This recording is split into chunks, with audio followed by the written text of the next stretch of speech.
Okay, we are going to go ahead and get started. So thank you everyone for joining us today. We are excited to see so many of you back after our time we spent together in Naperville. So welcome to the 2025 Grantee Manual Updates webinar. Thank you for joining us today. Over the next approximately 3 hours, you will learn about the updates that were made to the 2025 Grantee Manual. These updates resulted from evaluating the outcome of the subsequent year and programming, but also from the extensive feedback that you all provided us from last year. The target audience for this webinar is individuals who delivered the Illinois Works Pre-Apprenticeship Program in 2024 and are accountable for implementing the Illinois Works Pre-Apprenticeship Program for the 2025 grant year. My name is Gia Suggs. I am excited to be here with you all today. All right, so the Illinois Works has a team of passionate professionals committed to supporting your pre-apprenticeship program success. The team consists of we've got quite a few people here. So, of course, you all know Dr. Norman Rowana, who is a deputy director. We have three grant managers, Mrs. Monica Pruitt, who is one of the presenters today, Mr. Edwin Sanchez, who is one of our 2025 grant managers, and Mrs. Rosalind Simmons Lindsay, who is also one of the grant managers. We have two financial grant managers, which is a new role for 2025. Mr. Dan Martinez, many of you all know him from last year because he was one of the grant managers, and Mrs.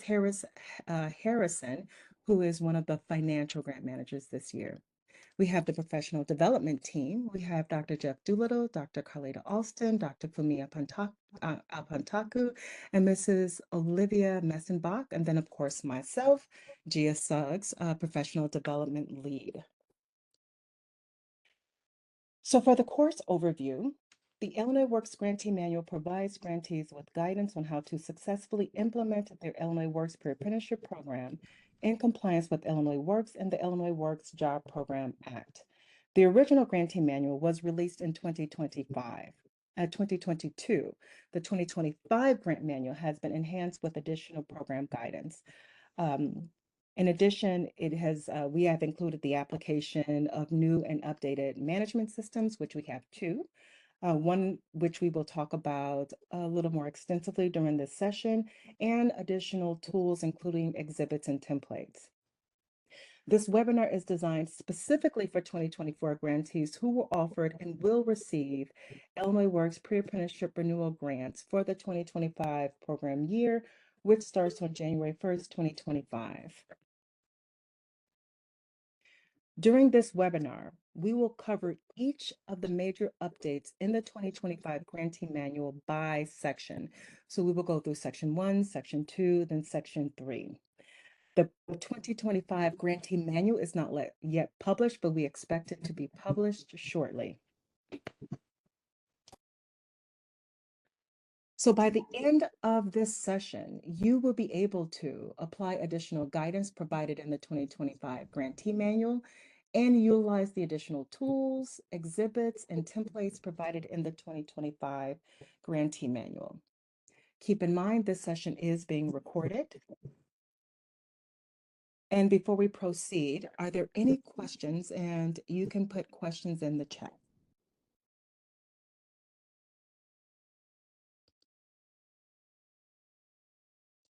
Okay. If there are no questions. There are no questions, Gia. Great. Thank you, Jeff. But we had one just come in at the last second. Okay. Will you be sending us the recording after the session? Absolutely. And in fact, it will be published on the on workNet.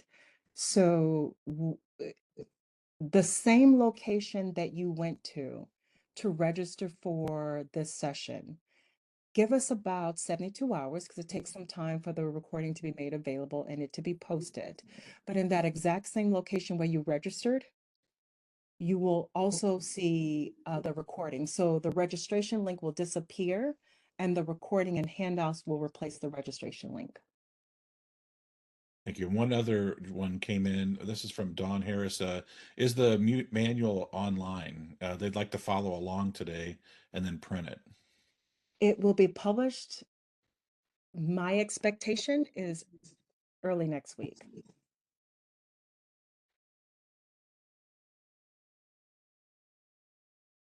That's it. Thanks. Okay, awesome.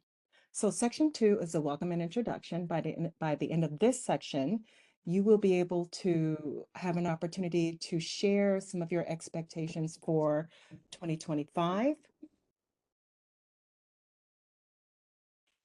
So as you can see, the lines will be muted, and in a second, when we're going to take just a quick break, you will have an opportunity to unmute your line during the question and answer session or share information or questions in the chat. We will try to address as many questions and respond to as many comments as possible. However, if we do not get to your comment or question, or if you have a comment or question after this session, um, please feel free to email us at ceo.ilworks@illinois.gov. And the email address is being provided for you in the chat, along with the email address to the Illinois Works grant managers.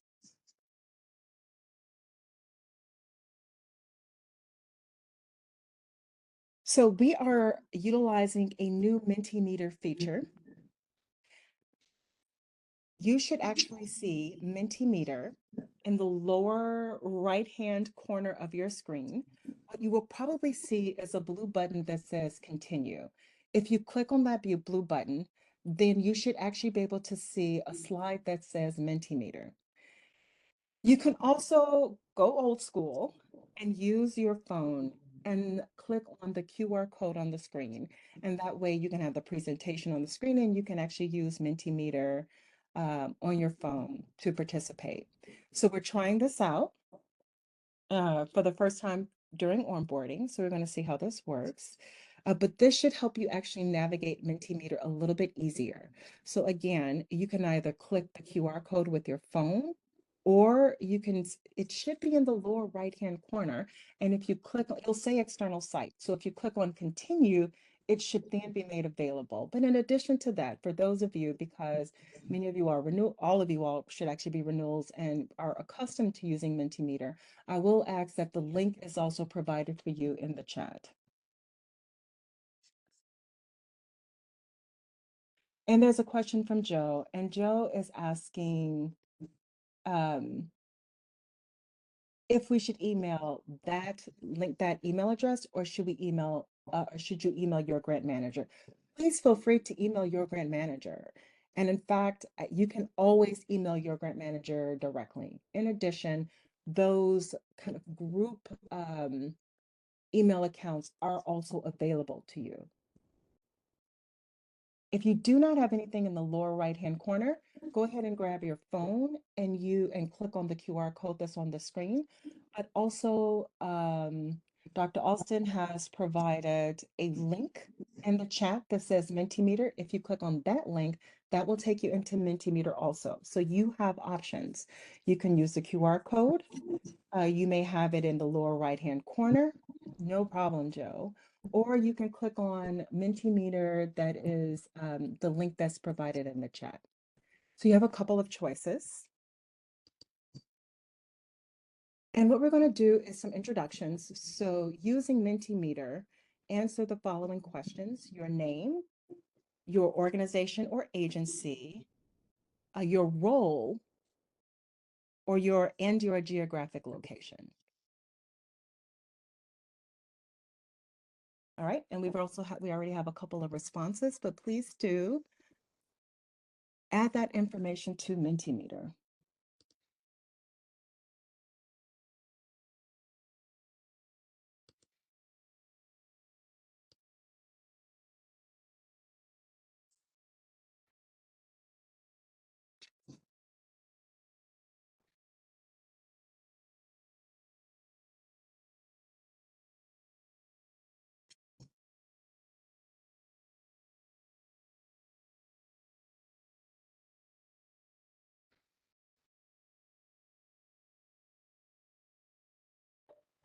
All right, we have a lot of people responding. Thank you.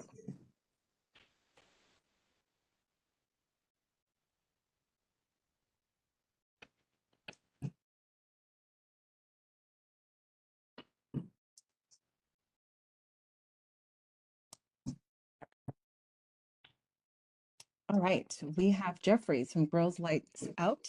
Welcome. We have the Quad County Urban League. Welcome. Seawit. Welcome, Sandra. Mike Connolly from the Illinois Chicago uh, Illinois College, Southwestern Illinois, the program administrator. We have Skills USA here. Welcome. Hasia is here. Welcome. American Job Centers. Thank you. Again, Isaiah from the Quad County Urban League, Lewis University. Welcome. Revolutionary Workshop. First Fund Chicago Bills Transition Services. The Transition Service Coordinator from Chicago's First Funds. Thank you for being here. We have the YMBLC, Lynette, welcome. Robert, Daisy from Hasia, welcome. Rincon Family Services, glad to have you here. Southwest Illinois Chicago. Alex, glad to have you here. EDDR is here. Higher 360 is here. Welcome. We have the Danville Area Community College. Glad to have you. Lumity, Rock Island Tri-County Consortium, American Job Center. Thank you for being here. Rebuild Exchange, Richland Community College, Metropolitan Family Services. CAPS is here. Welcome. ABC of Illinois, Suzette, welcome. We have Kashmir from Youth Build Lake County. Rebuild Exchange. Welcome. We have a CFF, Curtis Lewis. Thank you for being here. Metropolitan Family Services. Thank you for being here. Quad County Urban League. We have Hazel from IWE Lewis University. Rebuild Exchange is here from Evanston. Thank you for being here. Xavier, Quad County Urban League. Um, Several people from the Quad County Urban League, Lumity, CAPS, Rebuilding Exchange, and of course we have our own folks here. Thank you, Rosalind, for participating. Thank you all so much for being here, and thank you for participating in the Mentimeter introduction. Their question here, what aspect of the program are you looking forward to for the 2025 program year, particularly those of you who have been with Illinois Works for a few years? What expectation do you have for the upcoming year?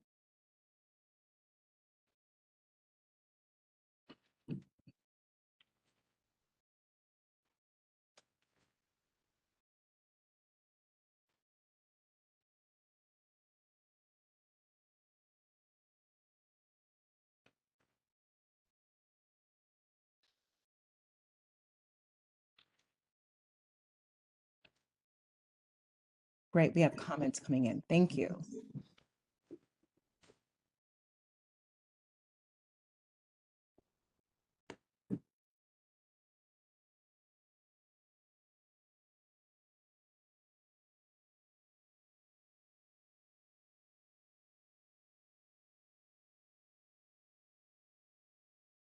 Okay, so more tools to utilize. Yes, we do have more tools.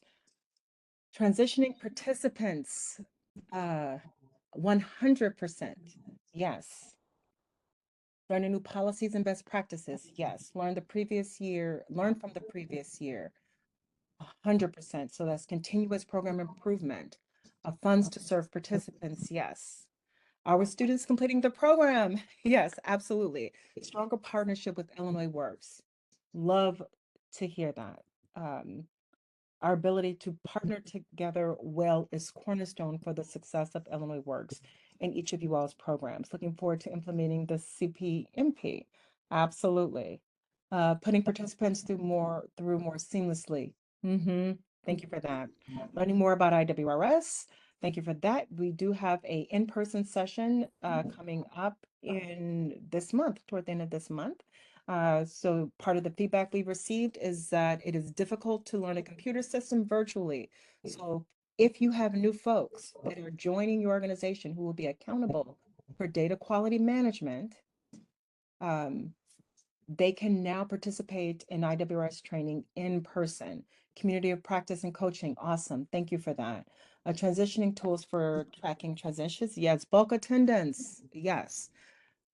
The new guidance for data entry. Thank you for that. Hoping to have a great compliance. I co-signed that. More guidance regarding transition services to reps. Thank you.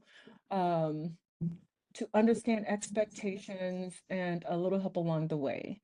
Um, of course, we have coaching and technical assistance. We absolutely want to make sure you have the support you need to be successful. Less drama, more success. I will co-sign that one as well. A good experience for participants, yes. Seeing students get into the DOL wraps of their choosing, yes. Outcomes dashboard. Yes, thank you. Again, new policies and procedures, successfully getting participants into their apprenticeships. Yes, seeing the implementation of all the new updates. Thank you for that. Learning new skills. Yes, we will have lots of opportunities for skill building, establishing a better wraparound plan. Oh, thank you. Yes. I have said this before. We do not utilize all of our wraparound service funds. So establishing better workaround for a plan for wraparound services would add tremendous value. Program improvement and to ACE compliance, yes, more compliance acing, more support on the transitions. Okay, thank you for that. Working with my awesome grant manager, Monica. Yes, she is awesome, and so glad you are looking forward to it. Delivering more direct placements, wonderful learning more about the um, reverse process. Now, I'm not entirely sure what that's about, so I would be interested to learning more around that particular reference. Learn how to more effectively contribute to our shared goals, yes, and establishing stellar wraparound services and transition plans. Yes, this is awesome. Thank you so much. Any questions before we transition to the next section? Sorry, go ahead, Jeff. I was just going to say no questions in chat. Good morning, everyone. Thank you so much for joining us today. Before we get started, I'm going to give kudos to Gia for two things. One, for keeping things going through our technical difficulties. You're a superhero for that. And second, you are the first person who has ever kept me quiet for an extended period of time. So, again, some people may view you as a superhero. But I'm going to go ahead and get started with section 3 of the presentation, which is not to be confused with section 3 of the grantee manual. So by the end of this section, you will be able to identify specific updates to each section of the grantee manual. You will be able to, I can't see what that says. Utilize newer updated tools and also how to apply the new guidance. So let's start with section 1 of the manual, and that's Introduction to Illinois Works, where you will find 3 updates in this section. The first is the Career Pathway Management Platform, or CPMP. As some of you may remember, the application tracking system is no longer in place and it's no longer being utilized as an Illinois Works technology tool. It has been replaced with a more efficient, user-friendly, and intuitive tool called the Career Pathways Management Platform. The CPMP is a comprehensive smartsheet platform. It automatically gathers data on a daily basis from IWRS, and it uses it to create post-graduation career plans and fill job orders and job matching from, along with creating lists of graduates to a graduate list request. The CPMP is also used to manage the communication between Illinois Works, Career Services, our graduates, our grantees, and construction stakeholders registered DOL registered apprenticeship programs, and other training providers, among others. With the CPMP dashboard, Career Services is able to track data graphically related to its activities. Next, definitions.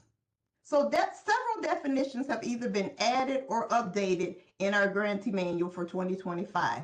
A few significant additions include, but are not limited to, attendance, budget modification, Career Pathways Management Platform, CPMP, the closeout process, secondary transition, transition, primary transition preliminary, and primary transition final.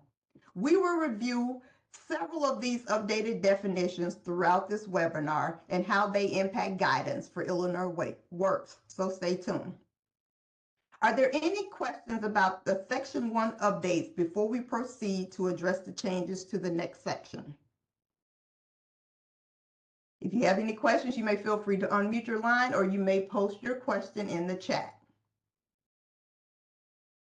No new questions at this point, Monica, in the chat. Fantastic. I don't anticipate any questions for Section 2 either. Section 2 is program culture. There are no updates to Section 2 program cultures as our core values and equity focus have not changed for 2025.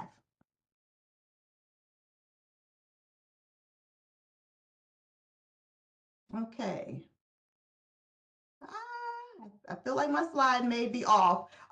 Section 3 is partnerships, provider relationships, and leverage resources. Oh, there we go. Thank you. There was only one update to Section 3, partnerships, provider relationships, and leverage resources, and that's administrative onboarding. Information regarding administrative onboarding was added to this section.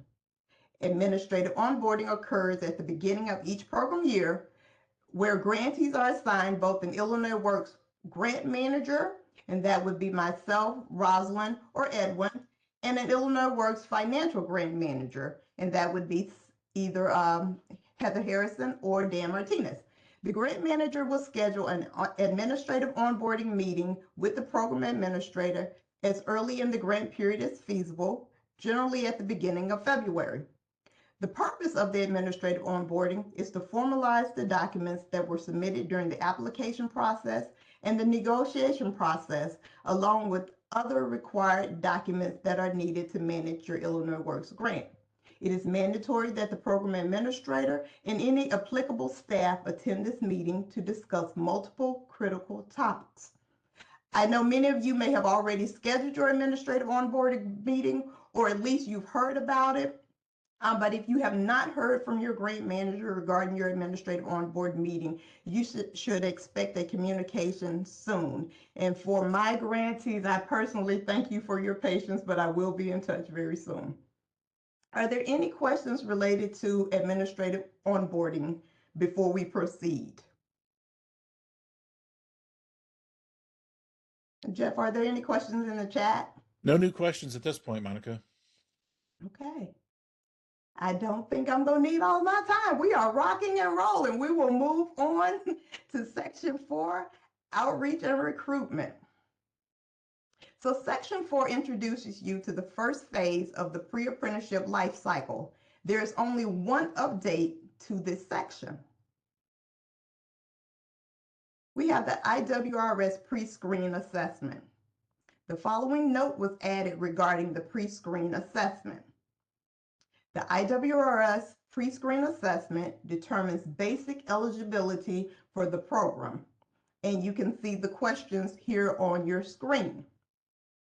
The pre-screen assessment questions are: do you have an interest in making a career in the construction industry? Do you have the ability to attend the program? Do you have a high school diploma or GED or HiSET? Are you at least 18 years of age? Are you an Illinois resident? And finally, how did you hear about this program? Organizations and institutions may not impose criteria from other workforce development or academic programs on Illinois Works applicants. Of specific note, colleges, universities, and other academic institutions cannot deny admission if an applicant owes the institution money for any reason, and we emphasize any reason. So that could be tuition, parking tickets, meal plans, things such as that. You cannot keep a person out of the Illinois Works pre-apprenticeship program for the fact that they owe the institution any money. The eligibility is determined using the pre-screen assessment, and it cannot be modified by the grantee. If needed, the pre-screen assessment can be conducted on paper, but answers must be entered into IWRS within 24 hours of completion. At this time, a link is being placed in the chat to the IWRS job aid. It includes the pre-assessment questions on page 3 of that document. Are there any questions about the pre-screen assessment? Please feel free to unmute if so, or place your question in the chat.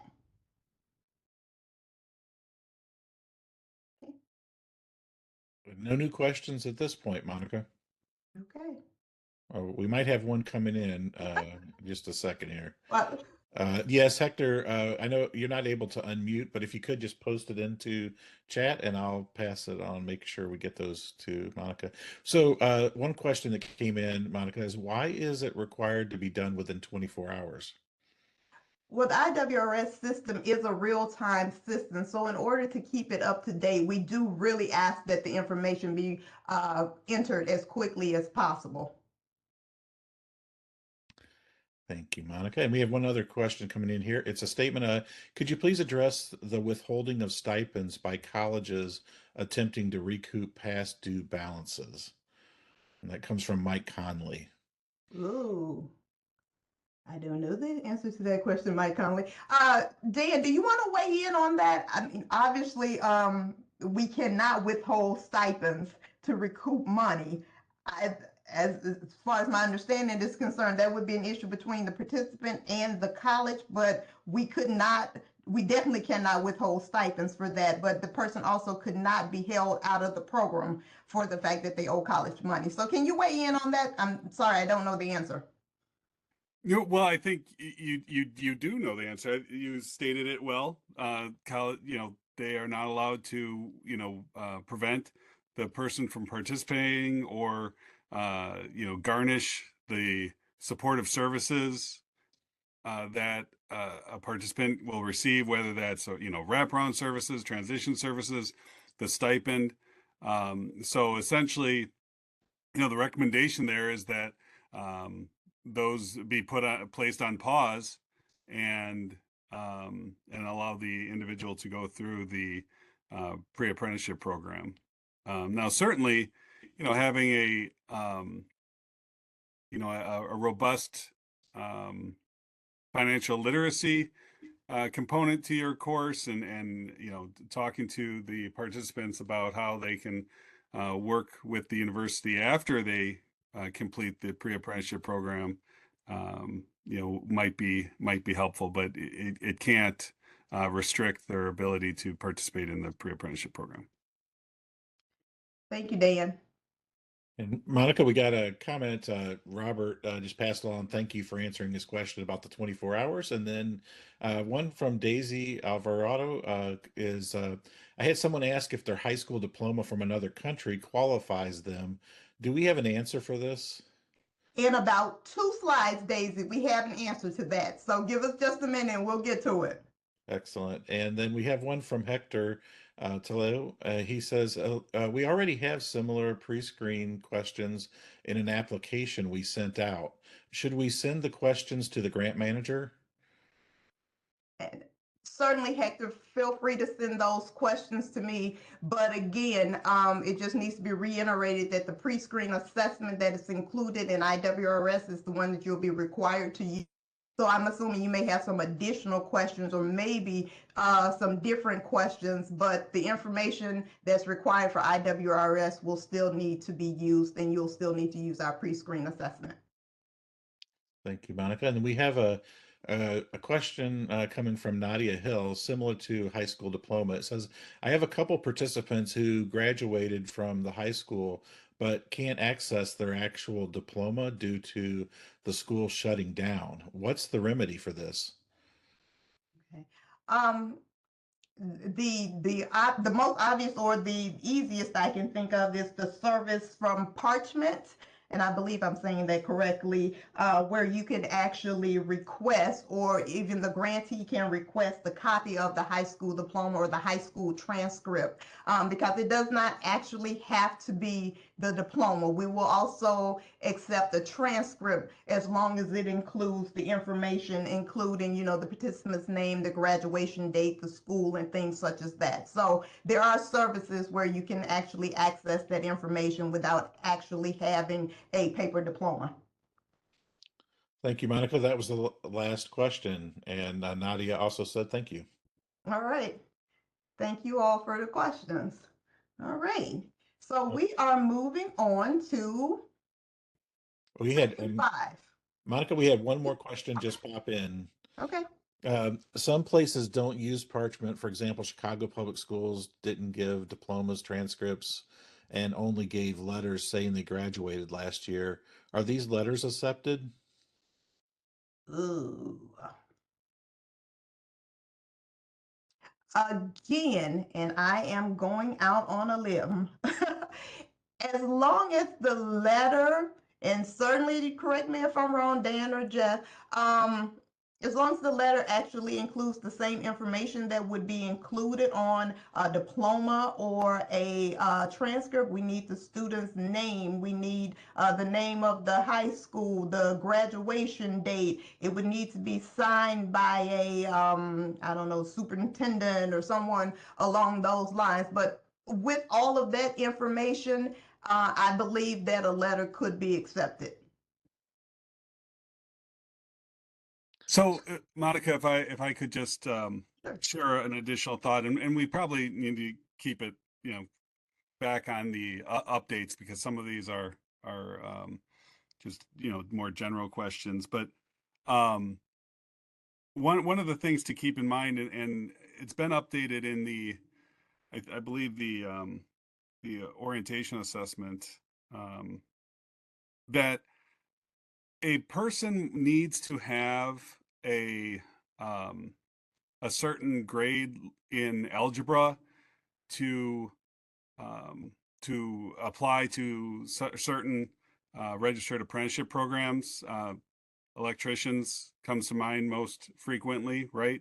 So um, that one of the things we do want you to communicate to participants and applicants is that if that's what they're interested in, that's something that they need to have. And so a letter confirming graduation from a school district or a high school, while it's sufficient for our eligibility purposes, it doesn't necessarily provide that person with everything they're going to need to have a successful path forward. So that's just something to keep in mind and to counsel them on, and to ensure that they'll be able to get when they go to apply to registered apprenticeship programs. Thank you, Dan. And that's the last question, Monica. Okay, great. In that case, we'll jump into section 5, which is program application and intake. And there are multiple relevant updates to this section that I will share. First is the wraparound service assessment. So the 2024 Grantee Manual states that if a participant needs a new service while enrolled in the program, the grantee must complete a new wraparound service assessment.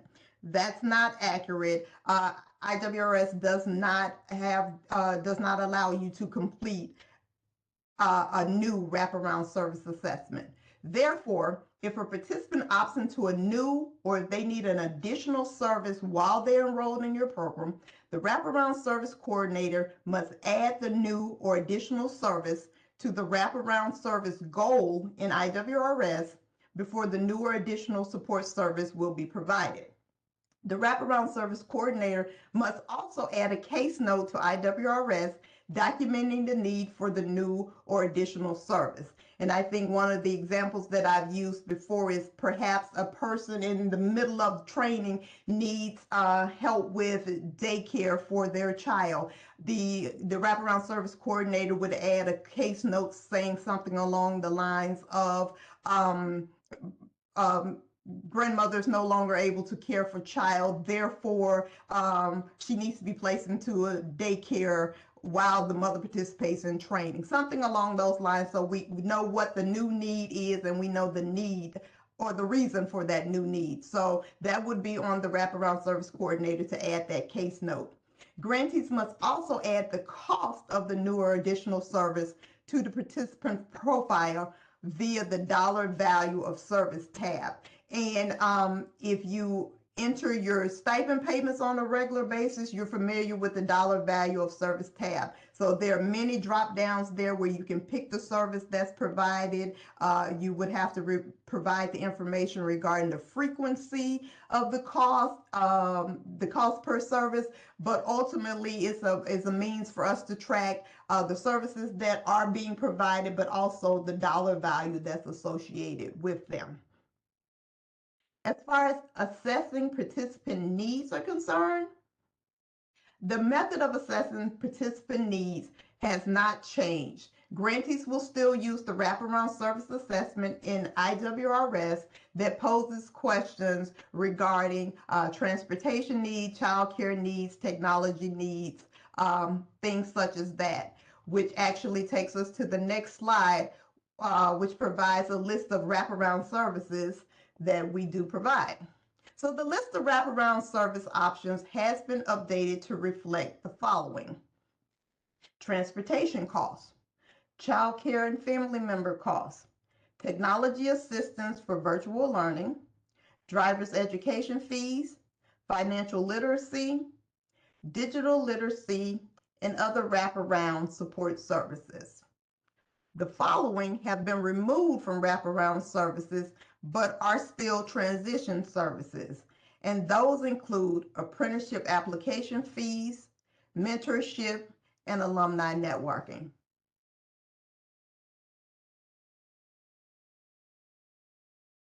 And Monica, Yes. I do have a couple questions came in on that topic.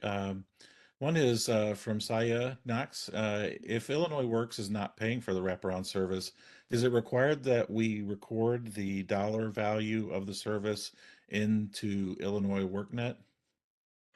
No, hi, Saya. No, we're interested in knowing where our Illinois Works dollars are going. So if you're providing a service outside of without our funding, no, I don't think you need to add that dollar value. Uh, Thank you, Monica. We have one more. Joy Rias. Do these new goals need pre-approval from our grant manager prior to adding the goal to the assessment and case noting? I think if it's one of these that are listed here, and I'm assuming we're still talking about wraparound services.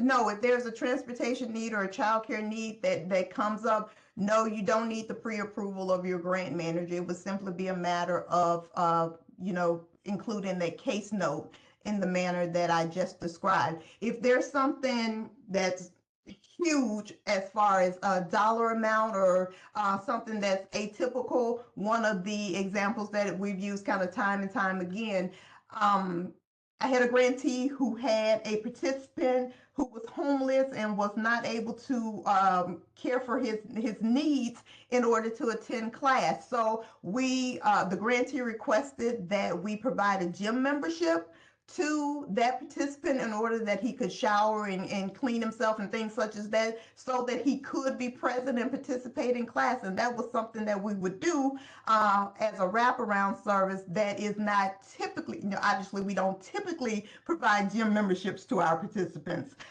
So that's something that's outside of the norm and outside of something on our pre-approved list. So in that instance, you would need to contact your grant manager for approval before you move forward with that. Thank you, Monica. We got a few more here. We got Carlos, Greta. Do the other wraparound service or wraparound support services include therapy, counseling services? Those could potentially be included under other wraparound support services. And if you were to go into IWRS under the wraparound services, I mentioned that there's a drop down when you put in your dollar value. So there are things such as maybe mental health assessments or uniforms or Oh, I'm trying to think of something else that maybe legal fees or something along those lines. So something along those lines would fall under other wraparound support services. And those you should probably just err on the side of caution and talk with your grant manager first before you approve those. Thank you, Monica. One here from Carrie Thurman. Does this include participants from previous cohorts who request services such as car repairs? No. Hi, Carrie. No. Thanks, Monica. We got Saya says, thanks for the clarification. Robert, again, Bigman, please share more about the alumni services. How is that applied? Well, Robert, that is an excellent question. There Oh, have been Monica? occasions. I'm sorry. Yeah, I just thought I'd share with Go ahead. regarding the alumni services because that's something that I'd worked on, Great. quite a bit with the transition service coordinator group. Fantastic. Okay. Alumni services, I'm not sure exactly what your question is there, Robert, but alumni services, are things like, creating an alumni event where the participants can come and network with alumni from your program. Um, and it's really meant though to coordinate a one-on-one connection.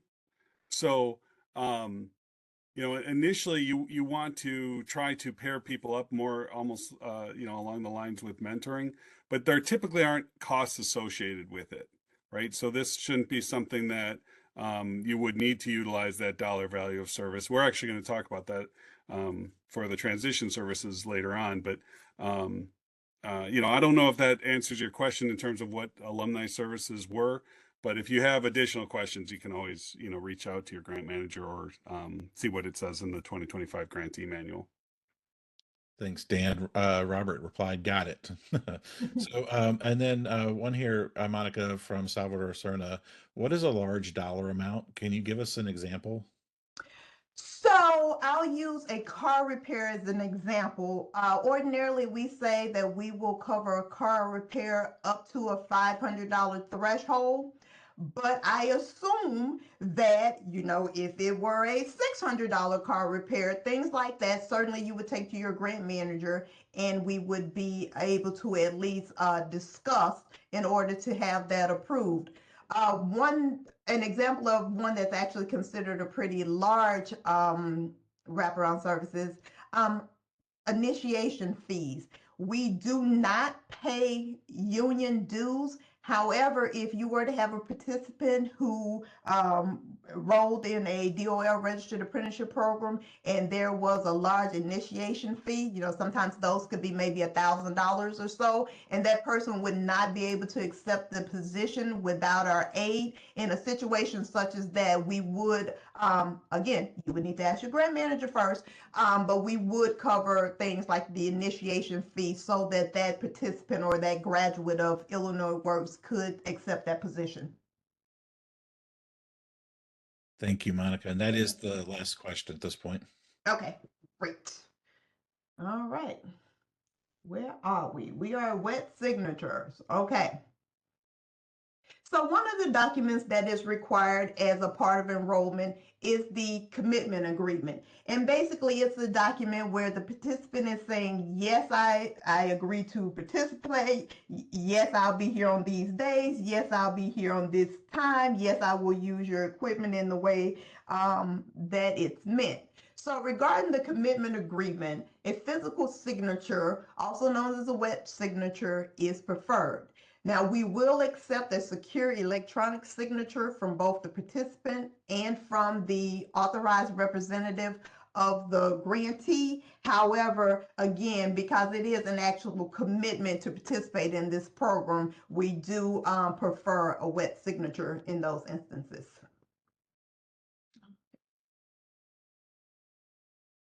Okay, eligibility requirements. And now we'll get into some of the things that Daisy was asking about before. So 3 eligibility requirements were updated in this section. Those are age, state of Illinois residency, and high school GED or high set completion. For age, it clarifies that only a grantee approved by the Office of Illinois Works to operate as a high school-based pre-apprenticeship program may enroll participants under the age of 18. If you are not a pre-approved high school-based pre-apprenticeship program, each person who enters your program should already be 18 years old or above. State of Illinois residency was added to provide relevant guidance. Participants must be a state of Illinois resident when they apply to and enroll in the Illinois Works Pre-Apprenticeship Program. The grantees must obtain and upload to IWRS documentation of the participant's residency. A driver's license or a state ID is ideal, but my understanding is in Chicago there are things such as city IDs, and we would also accept things such as a utility bill or a phone bill, or maybe an apartment lease or something along those lines that establishes the fact that you are a current Illinois resident. If, for instance, say your driver's license was from another state and you were just moving into Illinois. Last, we significantly enhanced the information regarding high school diplomas and other equivalent documents. A high school diploma, GED, or HiSET, which is a high school equivalency credential certificate, must include the name and the address of the high school attended. A high school diploma must be issued from a school recognized by the responsible foreign or state government agency or a home school. The exact information included on a high school diploma may vary, but it typically includes as a minimum the student's name, the school's name, the conferral date or the graduation date, and the signature of a school authority. Grantees with students that have foreign high school diplomas or transcripts are responsible for having the diplomas evaluated for U.S. high school equivalency and the transcripts translated into English by qualified vendors. For a list of qualified vendors that perform these services, you can refer to the Illinois State Board of Education Educator Licensure Out-of-Country Credential Evaluation Sources List. They seriously need an acronym for that. Grantees are required to upload a copy of a participant's high school diploma, GED, HiSET certificate, or transcript to the Illinois Works reporting system. College transcripts or college diplomas are not acceptable proof of high school completion documents.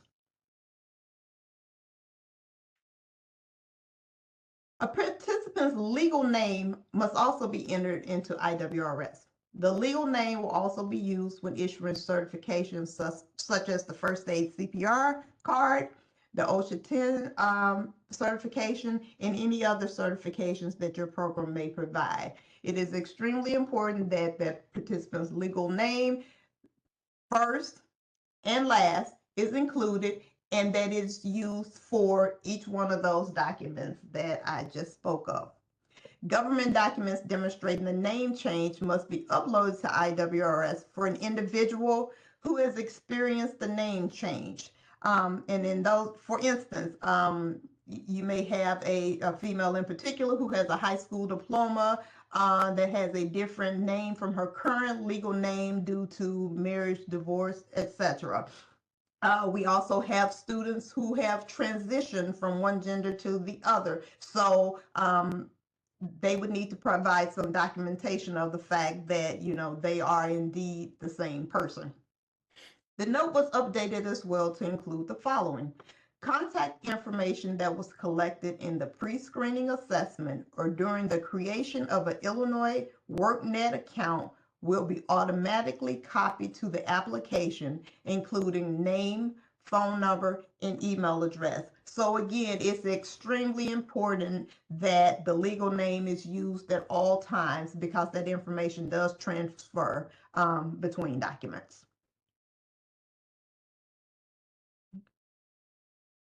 So just one more time, college transcripts or college diplomas are not acceptable proof of high school completion. So we will not accept those. And last, cohort structure. Since the cohort consists of participants attending instruction together and the I'm sorry, in the same location at the same time and in the same class, more than one cohort cannot operate in the same physical space and time. Cohorts are limited to no more than 30 participants. A note was also added to explain that the accelerator programs are limited to 30 participants per year, regardless of whether they operate one or two cohorts. So just as a reminder to our accelerator program participants, your limit is 30 participants for the year. Are there any questions about the updates in section 5? Yes, we do have a few questions here.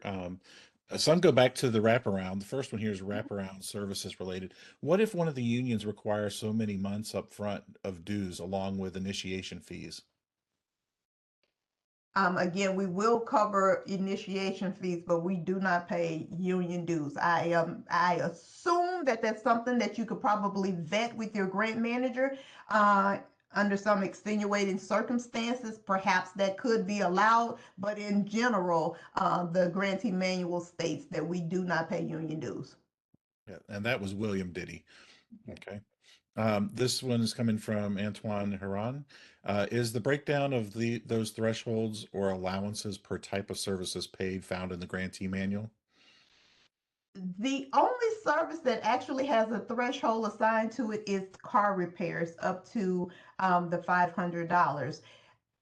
In my experience, most grantees have some type of a barrier reduction or wraparound service policy within their agency. So a lot of times it's the grantee who actually assigns the threshold for those different services.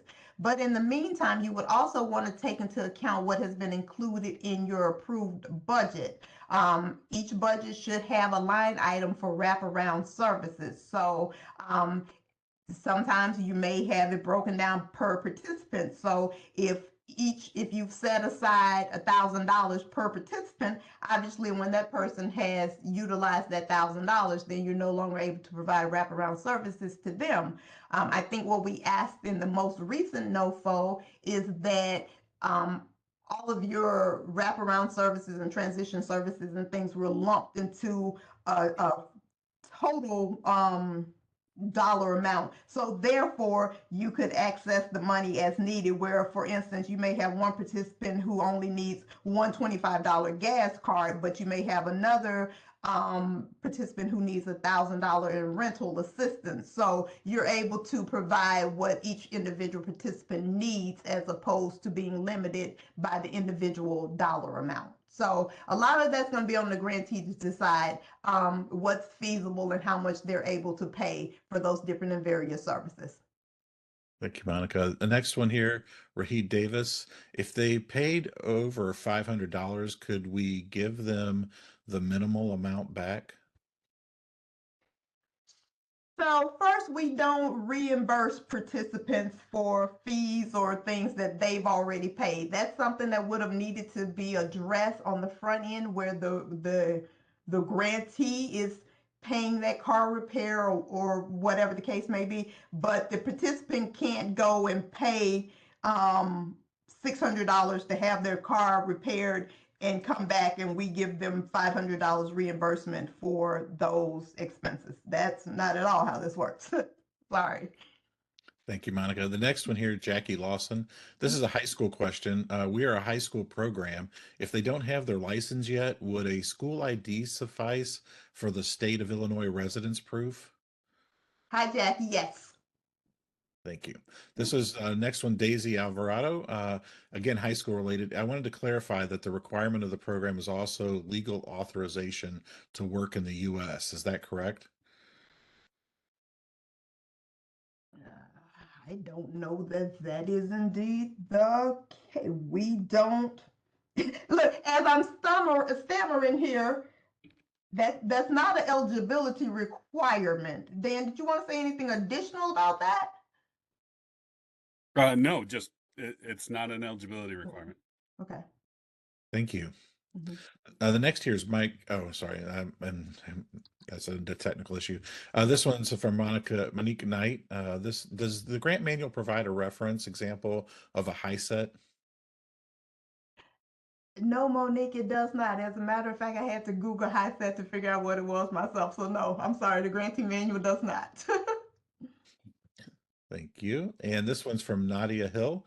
Clarification question. Official high school transcripts are acceptable during the pre-screening assessment portion, but it's not acceptable to establish eligibility for the program. Question mark?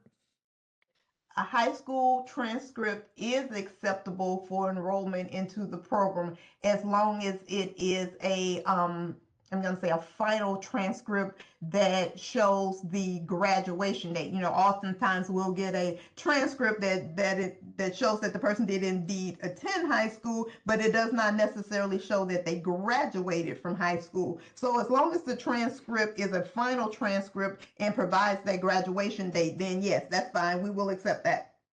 And then I guess the second part of that was, but it's not acceptable to establish eligibility for the program. Does it have a graduation date?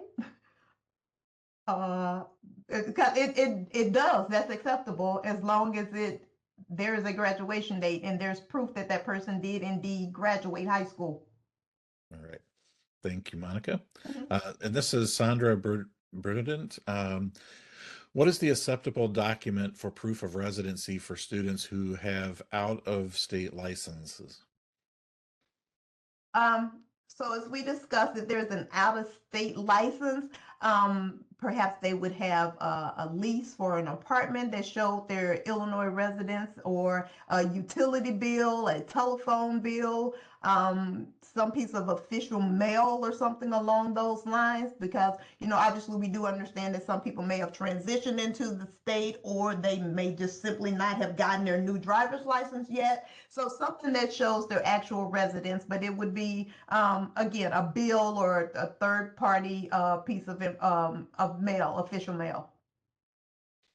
Thank you, Monica. And then Antoine and Rahid said, thank you. Daisy just clarified, not a high school related, but I brought this up before due to legal status preventing work authorization and the ability to apply to unions. So it's just a statement there. I don't know if you want to respond to that. Yeah. And I don't have a response at this point in time. Being undocumented does not prohibit you from participating in the program. Yep. And then Nadia, thank you. McNeek said 10-4, got it. Elena Sereno, if an acceleration program surpasses expectations and accrues a notable wait list, is it possible for them to surpass the 30 participant cap for the year, or will waitlist applicants' leads have to wait till the next program year? My guess at this point, it has been stated that an accelerated program cannot have more than 30 participants in the year. I'm If preferably you knock it out of the park, I would certainly say be in contact with your grant manager to see if perhaps something different could be done. Obviously, we want to follow the grantee manual, but we also want to serve as many students as possible and in the best way possible. So, you know, we don't want to lose participants as they wait for the next cohort. So I definitely would say that's something you would want to vet with your grant manager to see if an exception could be made.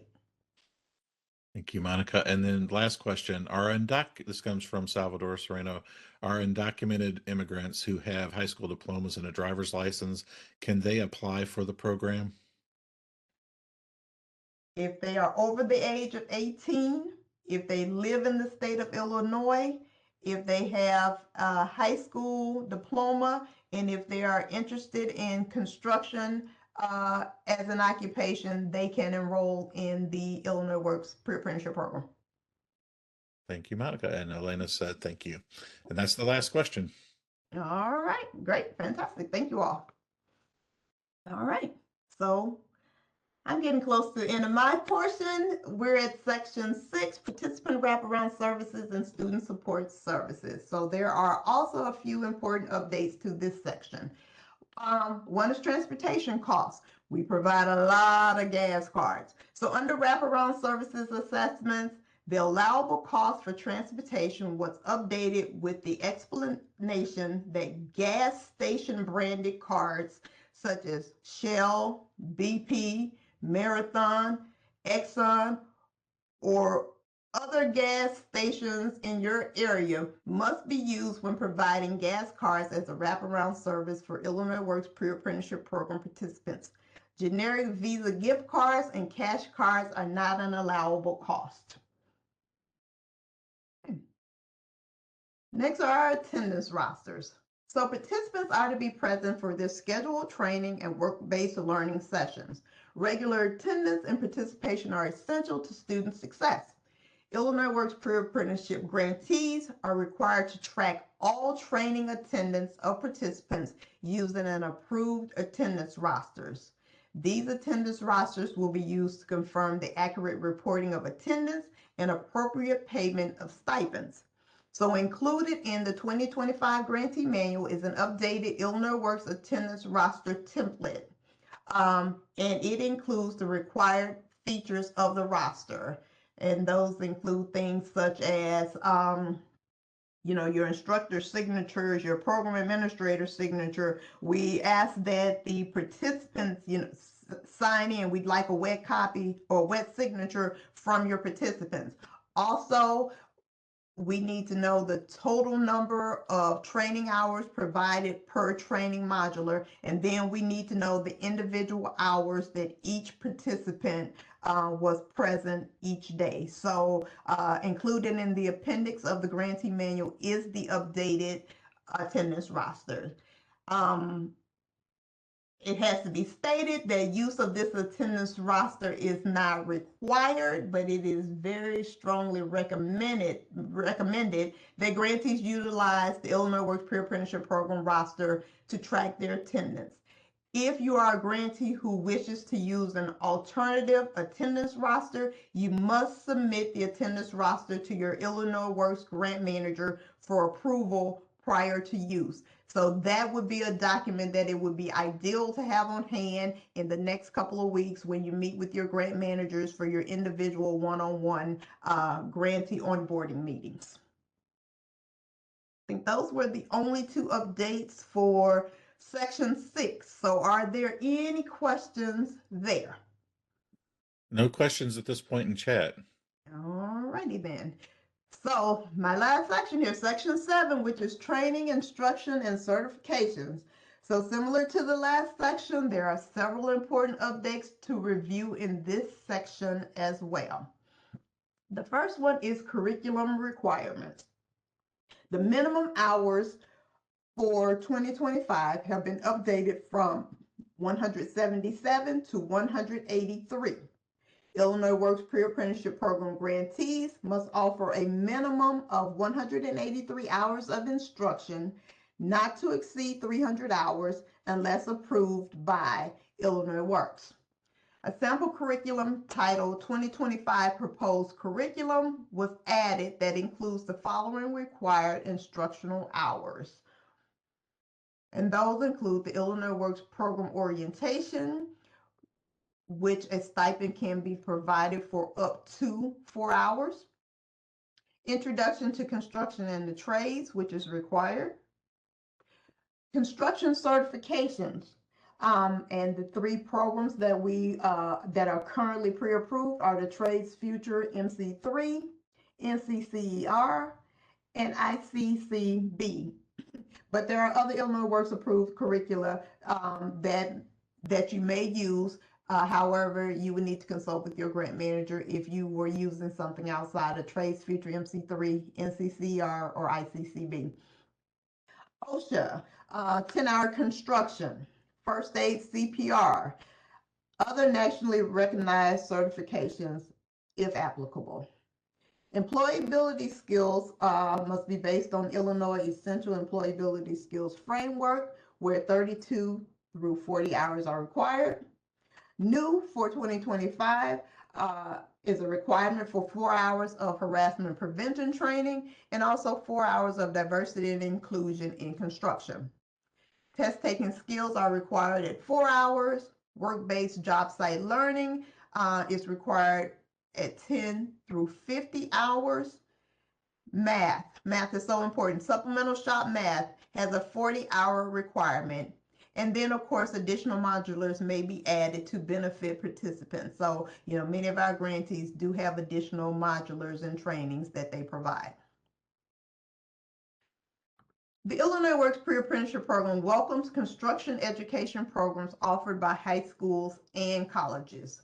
This section now clarifies that this includes construction curricula accredited through the Illinois Community College Board, taken for college credit, and receiving a college certificate, but also curricula that is taken for no college credit and only receiving a college certificate. Okay, we're going to talk about the instructional tools requirement. This is new content that has been added to Section 7. The tool requirement for the Trades Future MC3, NCCR Core, ICCB, and other construction curriculum approved by Illinois Works Pre-Apprenticeship Program core curriculum include essential hand tools like hammers, screwdrivers, wrenches, measuring tapes, levels, combination squares, pencils, and safety gear, as well as power tools like drills, saws, and possibly specialized tools depending on the specific craft area. These are all necessary to complete the practical exercises within the core curriculum modulars covering topics like basic safety, construction math, hand tools, power tools, and construction drawings, among others. A best practice is to run crews of 5 to 6 participants and dedicate a core toolbox per crew. The number of each type of tool your program will need depends on the number of crews that will be trained at a time, at one specific time. A best practice for maintaining the core toolbox is to implement a check-in and check-out log along with a comprehensive materials list.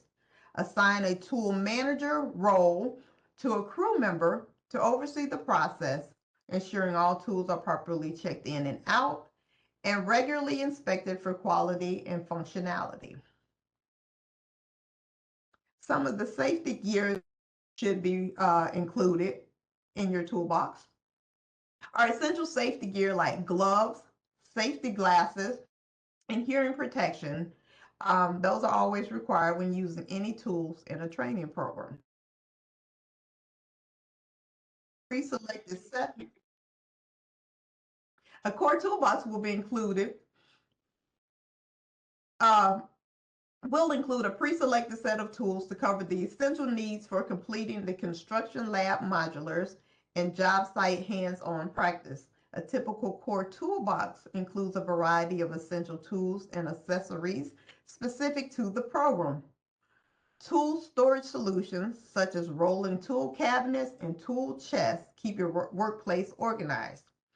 Hand tools range from hammers, chisel punch sets, and screwdriver sets to wrench sets, socket sets, pliers, tape measures, levels, measuring rules and squares, chalk line rears, hand saws, file sets, utility knives, and clamps. Power tools and accessories include drill kits and bit sets, saw blades, reciprocating saw blades, band saw blades, that's a lot of band blades, grinding wheels, circular saws, reciprocating saws, band saws, miter saws, and grinders. For safety, there's a range of equipment including earmuffs, earplugs, hard hats, safety glasses, face shields, gloves, and fall protection harnesses and lanyards. Additionally, cords and extensions such as pigtail cords and extension cords are included.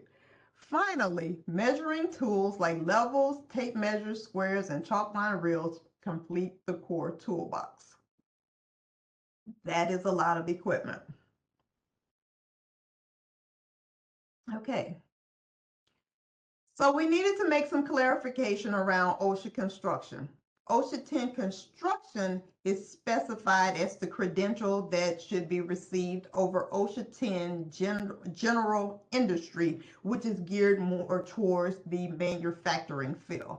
Participants who possess a current OSHA 10 construction or OSHA 30 construction certification issued within the last 3 years are not required to retake the training as part of the Illinois Works Pre-Apprenticeship Program curriculum, providing the grantee receives a copy of the OSHA card and properly documents the situation in IWRS.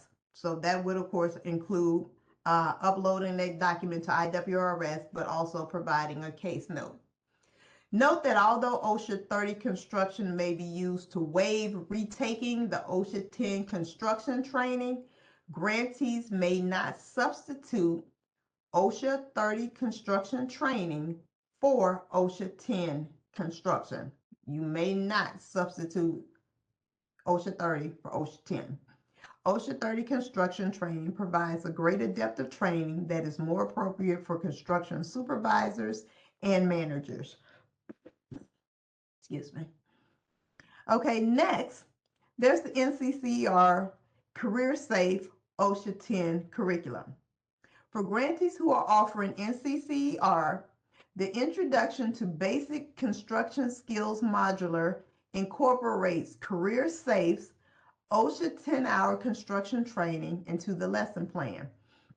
Although Illinois Works guidance requires face-to-face and/or virtual synchronous instruction, grantees using the NCCER curriculum may adopt NCCER Career Safe for OSHA 10 certification only.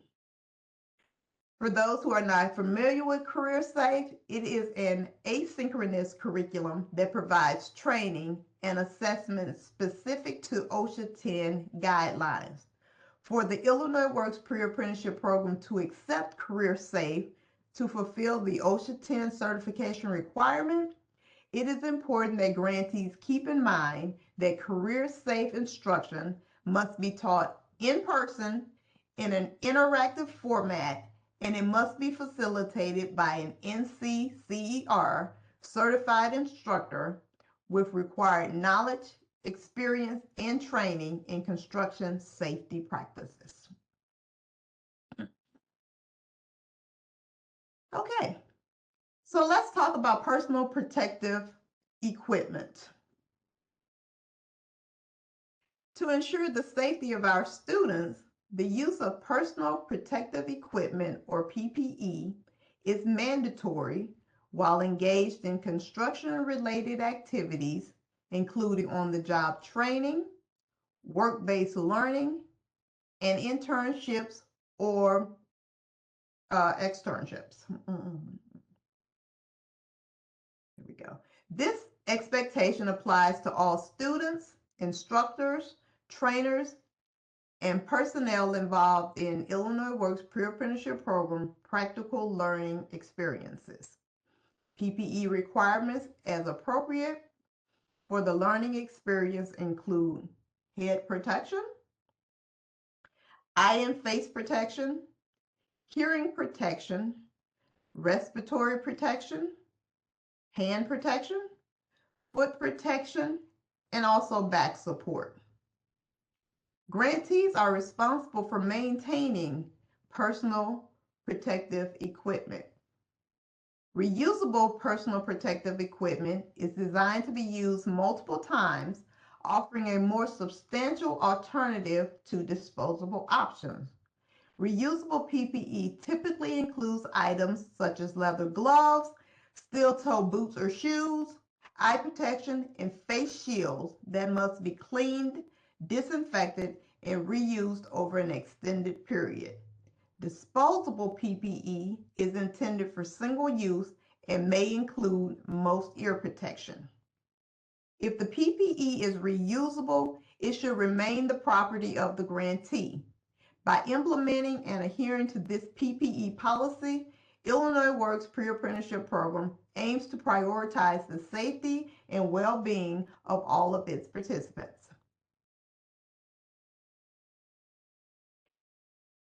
In addition to DCEO and ICCB Illinois Essential Employability Skills Framework, grantees should ensure that their workforce development program aligns with the U.S. Department of Labor Employment and Training Administration Notice number 2323 which defines the criteria necessary for a quality pre-apprenticeship program. You can view the complete document, and also there is an accessible version, and that link is being placed in the chat for those documents. Okay. Are there any questions about anything I've covered in this short time? Monica, yes, we got a couple questions. This is relating to these changes. How soon will we be able to see these new requirements? I think Gia said earlier that she anticipated that the new grantee manual would be posted early next week, so that will be your first opportunity to access this new guidance. Thank you. And then the next one here from Don Harris, Jeffries. Are there any low-cost free options for the OSHA 10 exam that you've seen? Can you provide a name or links to these organizations? I don't know the answer to that question. That's something, Don, you're actually one of my grantees. So if you'd like to talk about that separately, that's fine. But of course, things like the OSHA 10 exam and an OSHA 10 instructor and all the things that would be included in your budget. So no, I'm not necessarily familiar with any low cost or free options. However, those are, of course, things that would be included and would be covered by your grant. Thank you, Monica. And Don said thanks. Talk with you soon. Mhm. That's the last question. Okay, great. So, if you've been around any amount of time, you know we love Mentimeter here. So it looks like we're about to do a Mentimeter activity. So it looks like the link has been added to the chat. Please log on, and that will allow you to fully participate during this training. So let's check in. We're going to use Mentimeter to check in and see how we are doing. When you log in, you will see a graphic on the device you are using to access Mentimeter. You can use the alias or you can enter your real name.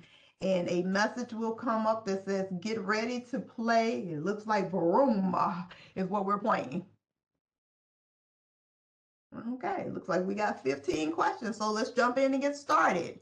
I'm going to read each question and you are going to determine if it is an accurate 2025 grantee manual update. So are we ready? Looks like we've got 50 players who are ready. Let's go with question 1. The application tracking system is no longer an Illinois Works technology tool. It has been replaced with Career Pathways Management Platform, or CPMP. What do you guys think? Looks like you got about 13 seconds to respond. Are we using ATS or are we using CPMP? All right, 33 people answered the question correctly. It is true. We're no longer using ATS. We're now using CPMP. All right, and it looks, oh, okay, we got a lot of folks. Tied. Fantastic. Let's go on to question 2. Your grant management monitor will reach out to schedule your administrative onboarding meeting as early in the grant period as feasible. Are you waiting to hear from your grant management monitor? True or false?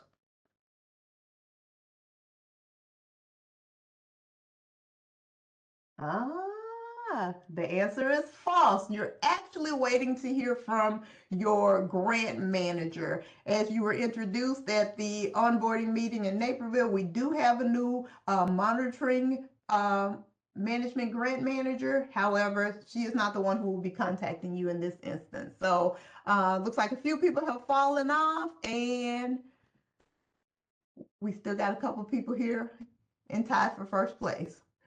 Okay, question number 3. Grantees must add the cost of a new wraparound service to the participant profile via the dollar value of service tab. Is that true or false?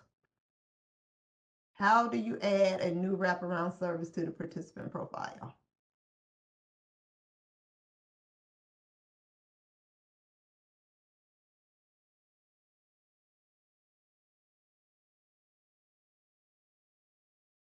All right. 31 of you got it right. The answer is true. That's exactly how you add the cost of a new wraparound service. So is that Pinga? Maybe it looks like maybe in first place here. But you got a lot of people right on your tail. So let's go ahead and go to question number 4 and see who's on top. Apprenticeship application fees. Oh, I think we may have skipped one. Okay, we're going to go ahead and do this one then. Number 5, regarding and that should actually be the commitment agreement. An electronic signature, also known as a wet signature, is preferred. Is that true or false?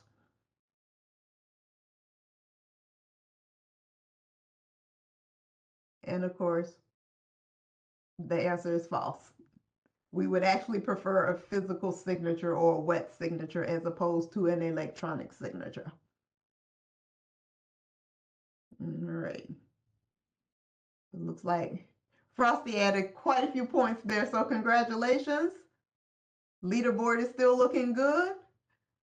Let's move on to question 5. Regarding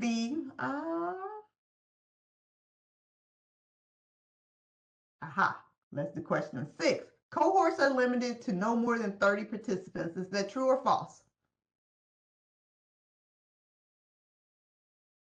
What's the limit on cohorts?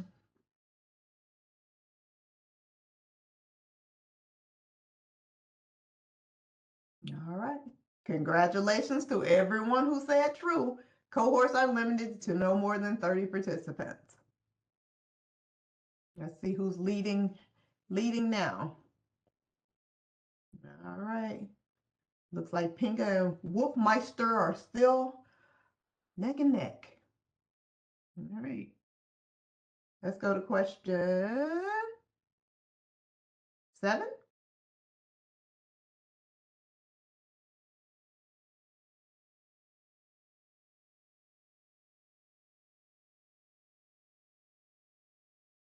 All right. The minimum curriculum hours has been updated from 177 to 193. What's the minimum number of instruction hours?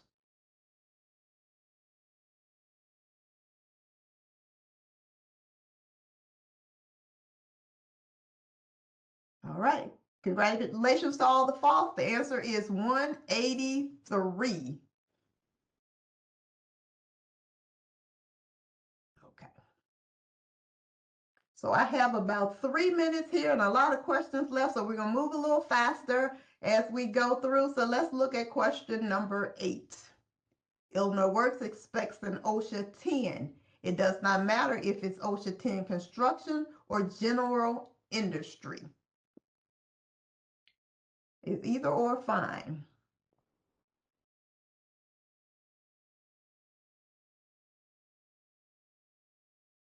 All right. That is false. Great.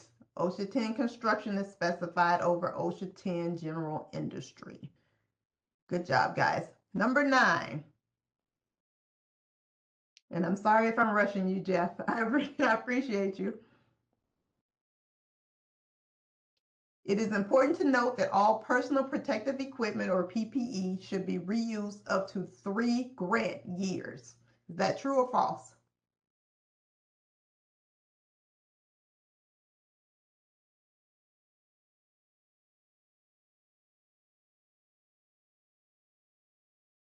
Okay, the answer is false.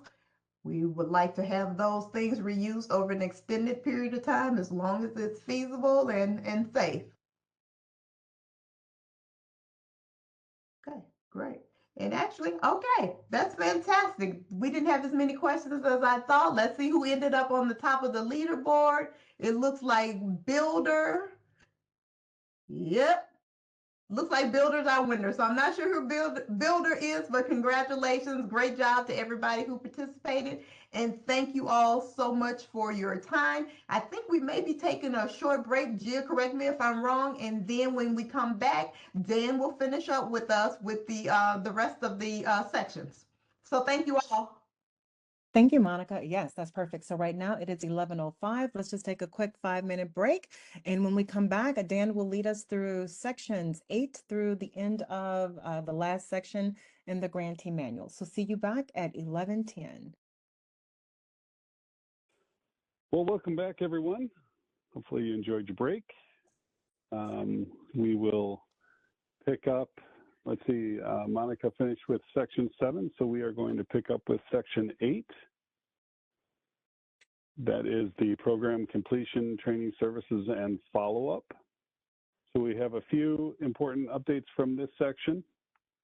We'll start with completion. So successful completion occurs when the participant has met all program requirements. And a lot of people refer to this as graduating from the program. So additional context was added to the grantee manual explaining that official Illinois Works graduation certificates can only be issued by the Office of Illinois Works.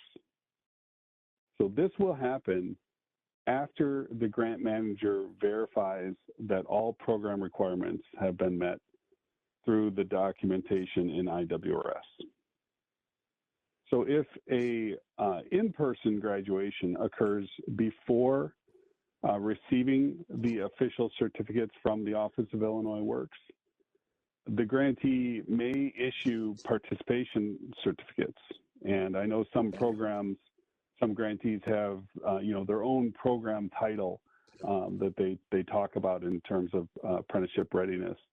But those participation certificates cannot include the name of the Illinois Works Pre-Apprenticeship Program, DCEO, or the Illinois Works logos or the DCEO logo. And they must include a disclaimer that the participation certificate is not an official graduation certificate.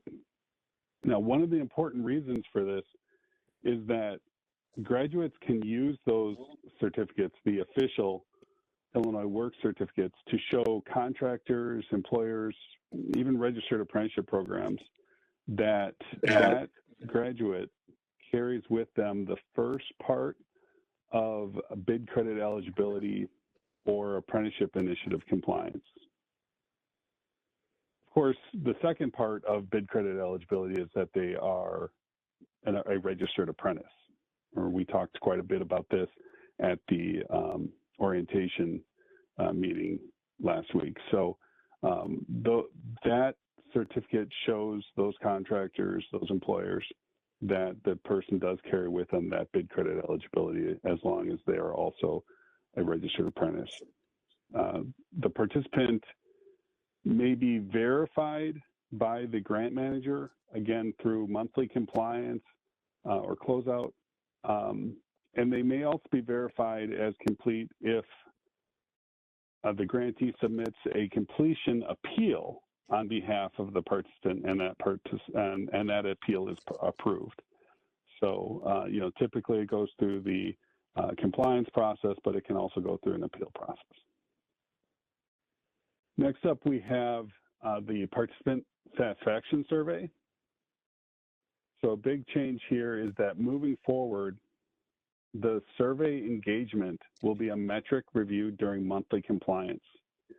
And it's a requirement to determine completion verification.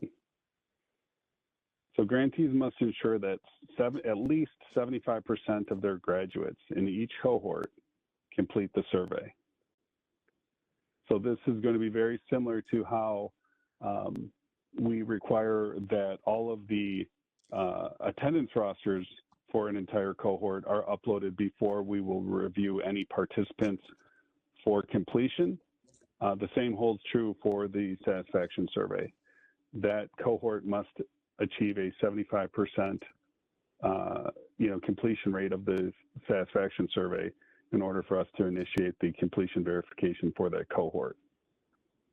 Because of this, it's recommended that during a scheduled session, while the cohort is still in process, that the grantees ensure that the participants receive the participant satisfaction survey and are given an opportunity to complete the survey. So again, some programs will choose to do this maybe on the last day of class or when the participants come to pick up their final stipend. However they want to work that. There are some good ideas and best practices out there, but we do need to ensure that the participants are completing the survey. So next up, we have the Career Pathway Management Platform. As Monica explained in section 1 of this presentation, the applicant tracking system, ATS, is no longer an Illinois Works tool. Illinois Works has adopted the Career Pathway Management Platform as a much more effective and user-friendly tool. Essentially, if you remember from Victor's presentation, again, at the in-person administrator orientation meetings, for those of you that were there, the career services team will utilize this CPMP, and the information will flow automatically from IWRS into the CPMP. So unlike the ATS system that required grantees to manually enter additional information into the ATS, that's no longer required. Just continue to enter the required information into IWRS, and it will automatically populate the CPMP. So we also, and I think I mentioned this, we were during a question and answer period, we have updated the descriptions for several of the transition services. And we've done this because we want to more closely tie expenses to activity in IWRS. So, for example, if an application fee for a registered apprenticeship program is paid on behalf of a participant, then the service apprenticeship application fee must be added to IWRS to document the need for the payment and to enter the application fee amount into the dollar value of service tab for that service. Similarly, the service assistance with completing an apprenticeship program application must be entered into the participant's transition services goals when a primary transition document is uploaded to IWRS. And then any associated fees other than the application fee must be entered into the dollar value of service for that service for the assistance with completing an apprenticeship program application. Now, typically there aren't additional fees, but there could be, things like study materials. Occasionally there's a registered apprenticeship program that you can purchase study materials for the application test. And so that's something that could be, placed in the dollar value of service for that transition service. And then we have the service job search assistance. So this must be entered into the participant's transition services goal when the grantee actively engages in assisting an Illinois Works pre-apprenticeship program participant to secure a job that qualifies as either an alternative construction transition or a secondary transition. So you'll also need to upload or to enter that job search assistance whenever a transition document that qualifies for either alternative construction or secondary transitions is uploaded. All right, so that covers those transition services. Now we look at communicating with the Illinois Works pre-apprenticeship program participants. We've mentioned several times, even today, the bid credit program. This is an incentive program for contractors to hire Illinois Works pre-apprenticeship program graduates. And therefore, it offers a significant benefit to our participants, specifically our graduates. And there are several ways that grantees can help graduates of the Illinois Works pre-apprenticeship program communicate their bid credit eligibility status to contractors. First of all, ensure that all graduates have construction-ready resumes. So that includes placing the apprenticeship initiative compliance credit on their resumes, placing bid credit eligible candidate on the person's resumes, and include the Illinois Works graduate ID on each graduate's resume. So the Illinois Works graduate ID is their Illinois workNet ID.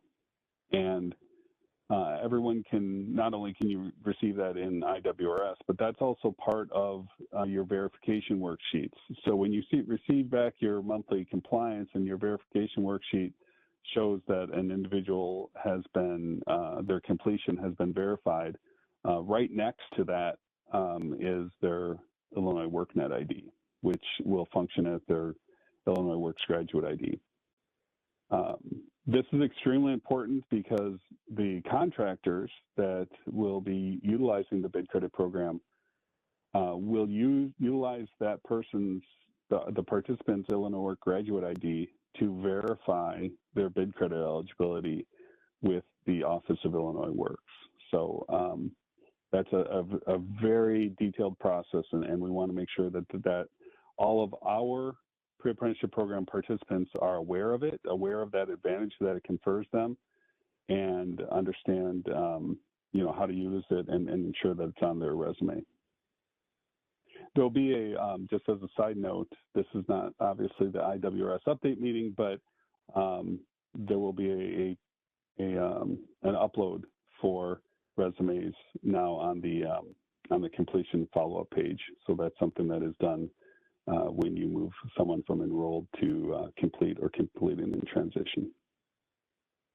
So another thing you'll want to do with the Illinois Works pre-apprenticeship program participants is practice elevator pitch speeches with them, where they learn to mention the skills that they developed during the Illinois Works pre-apprenticeship program, and be able to confer that they are bid credit eligible, and just have a little bit of understanding of what that means to the contractor that they're speaking to.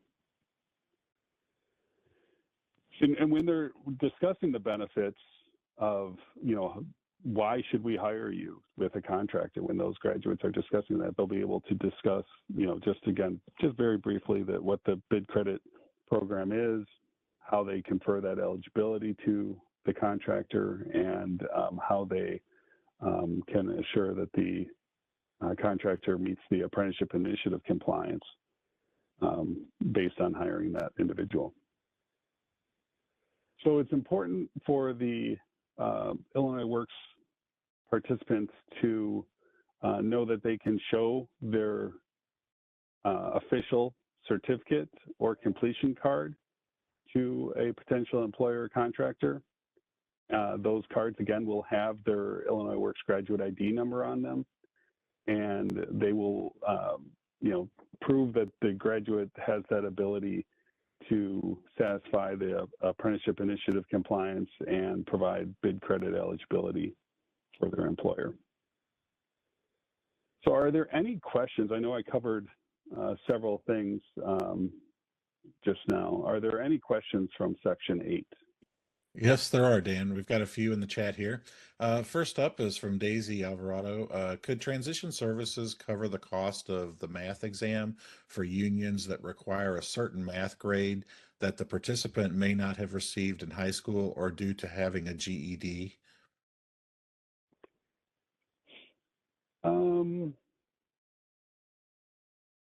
So the short answer is that we can definitely find a way to support graduates that are applying, and need that assistance. The particular service that it would go under and the dollar value of service, I'm not sure. It would definitely be part of a barrier reduction fund, which I'll actually touch on later in this meeting.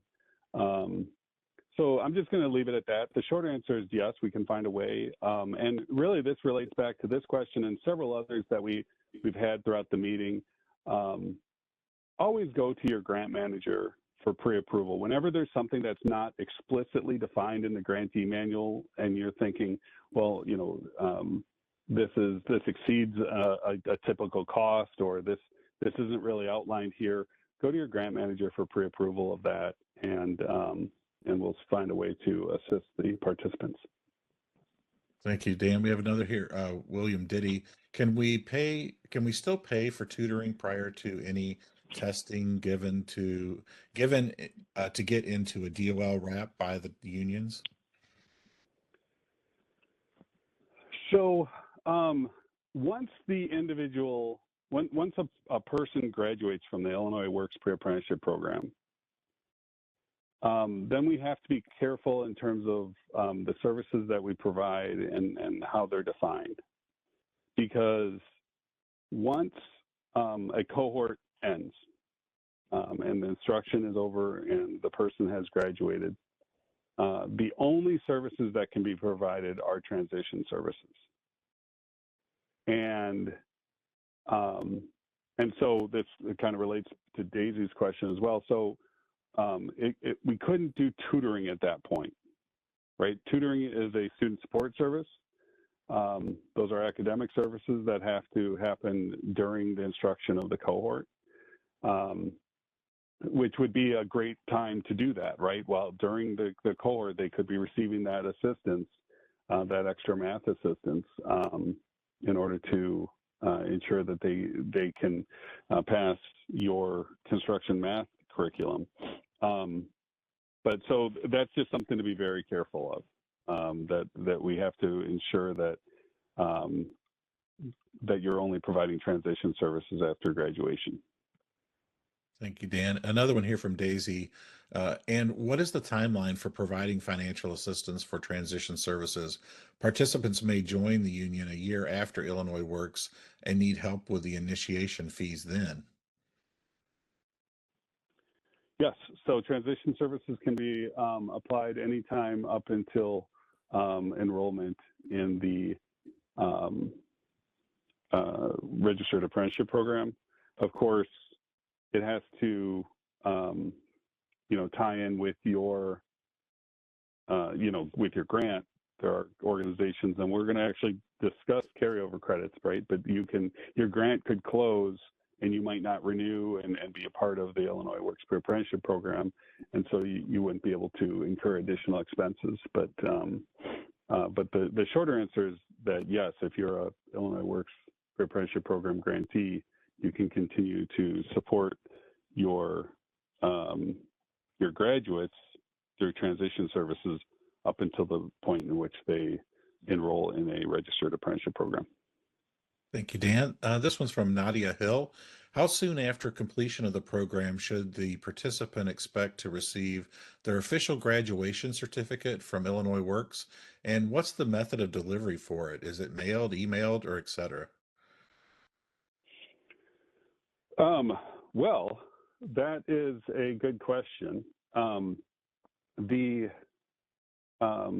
mechanism for creating those was delayed extensively, and we had actually, the bottom line is that we hope to have that all up and running by the end of the month.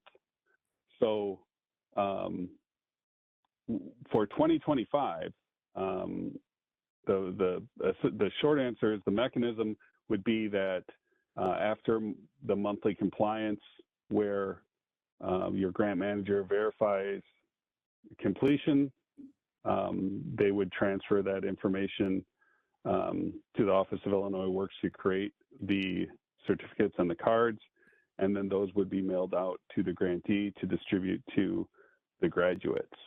So yet another reason to ensure that your monthly compliance is, you ace your monthly compliance, as I think that was in the Mentimeter at the very beginning several times. But so it should be within a month after the monthly compliance moves forward in 2025. Thank you, Dan. Now the next question here is from Robert Bickman. Is there an example of the language, I think the specific language to be placed on the resume? So there is. The 2025 grantee manual will have, specific language in quotes saying, for example, bid credit eligible candidate, quote unquote. So bid credit eligible candidate is the phrase that we want to use, or apprenticeship initiative compliance credit is the phrase directly out of the 2025 grantee manual. So that will be listed there. Thank you. This one comes from Raheed Davis. Does Illinois Works have a resume template we can use? There is, I believe, a resume template in the back of the grantee manual. There was even in 2024. Thank you, Dan. And this one's from William Diddy. Is the graduation certificate from Illinois Works in addition to, say, trades futures that we use here in Richland? So keep in mind that, say, trades futures MC3 certificate is just one program or one required training certification within the Illinois Works pre-apprenticeship program, right? So if your organization is providing trade futures MC3, that's one. They also have to have OSHA 10 construction. They also have to have first aid CPR. So it's those three together that become the Illinois Works pre-apprenticeship program graduation certificate. Or conversely, if somebody's using NCCR Core, so NCCR Core is one certification or certificate. Again, OSHA 10 is another. First aid CPR is a third. And then overall, the Illinois Works pre-apprenticeship program certification, combines, says that the individuals have completed those, but there's also other things, right? There's other requirements that aren't even contained within those three that being a graduate of the Illinois Works pre-apprenticeship program signifies. That you've had job site instruction, that you've had employability skills, Illinois Works framework of employability skills, testing skills, things like that. So there are other components that are required in the Illinois Works pre-apprenticeship program aside from just the trade futures MC3. Thank you, Dan. We received one, and William Diddy said, thank you, sir. This one comes from Nadia Hill. She's saying, would resume writing, editing be covered under the job search assistance for our participants? Yes. So resume prep is a transition service. And that's the last question, Dan. Thank you. Excellent. So, not saying that those same individuals can't keep asking questions, although they've been asking the same, asking questions since Monica was presenting, but, feel free for other people to get involved. Hopefully you're all listening and taking notes and just thoroughly enjoying the updates, but would love to hear from everybody. All right, let's jump into section 9. We have a few updates here. First of all, with professional development, obviously, grantees must participate in all required professional development and technical assistance. And I do say all required, right? So there is professional development that one grantee may be required to attend and another may not. For example, this is a grantee manual update meeting. So any of the brand new organizations that came through the NOFO were not required to attend this meeting. There will be a thorough, in-depth grantee manual updates grantee manual training sessions that they will be required to attend. But they're all professional development, but it really depends on what each individual grantee is required to do. But again, we're talking about professional development and technical assistance. And in the 2025 grantee manual, we've enhanced the delineation between the two. So professional development programs are implemented with the goal of improving performance and enabling grantees to successfully implement their overall program, the Illinois Works Pre-Apprenticeship Program, comply with all of the program policies and procedures, and effectively utilize the technological applications. And that's done in these group settings, and it's done proactively. Technical assistants, on the other hand, are typically one-on-one or sometimes even small group support aids that are done to correct course. So it's the responsibility of each grantee, again, to comply with their requirements and of professional development and technical assistance. And, you know, in some cases that may mean that they need to budget for those types of professional development, whether it's, you know, for, you know, their staff members, wraparound service coordinators, their training instructors, what have you. And we're specifically calling out professional development stipends for mandatory in-person instructor training as being permissible. So that provided, of course, that those stipends are reasonable in relation to the time spent and do not exceed the instructor's regular pay. You know, a reasonable stipend for a full day of instructor professional development may not exceed $400, and a half-day session cannot exceed $200. Again, these are stipends for instructor training that is required, and in cases where the instructors maybe do not work, they're not staff members of your organization, but they're rather a vendor, you can provide them with a stipend to attend these mandatory trainings, or mandatory professional developments, I should say. Speaking of which, we have our community of practices. As you should recall, community of practices are you know, groups of professionals, of individuals that, you know, share a common interest or a common goal, and those individuals come together and network, learn from one another, collaborate with one another.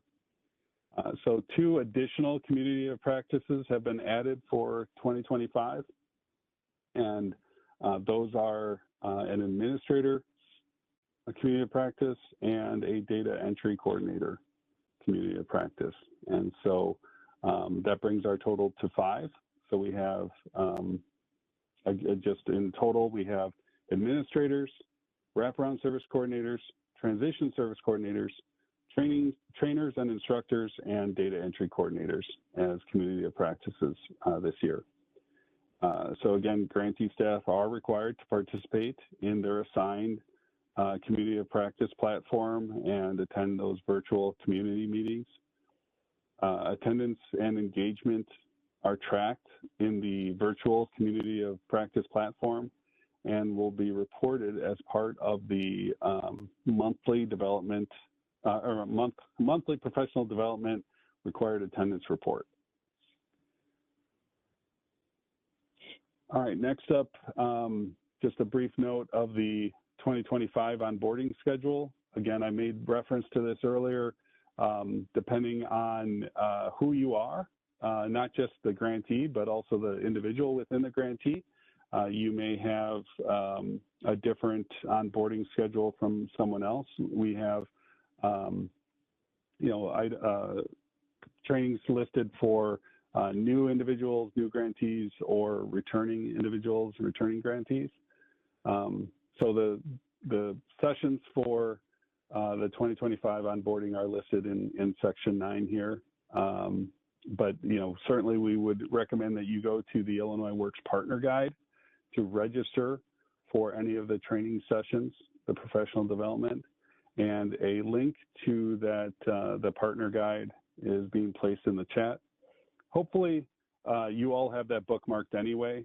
You know, going to the partner guide is pretty essential if you're operating this grant. So not only for registration for professional development, but for all the other tools that we have on there. All right, any questions regarding the updates in section 9?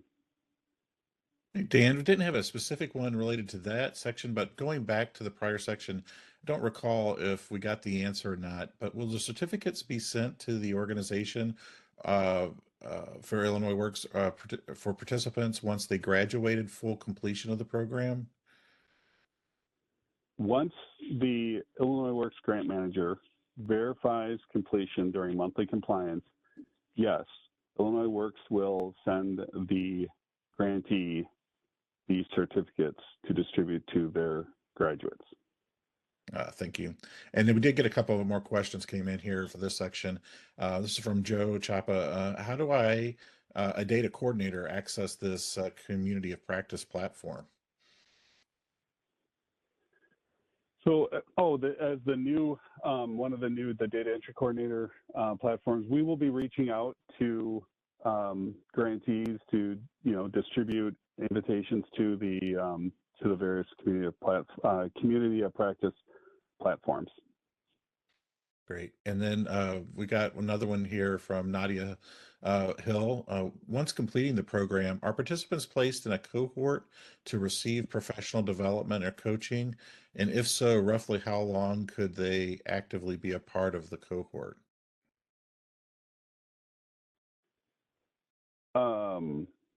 No. When we talk about professional development and coaching, that is for our grantees. Like we're providing additional training and resources to the grantees, to staff on this call, so that they can better serve the participants. But once a participant graduates from the program,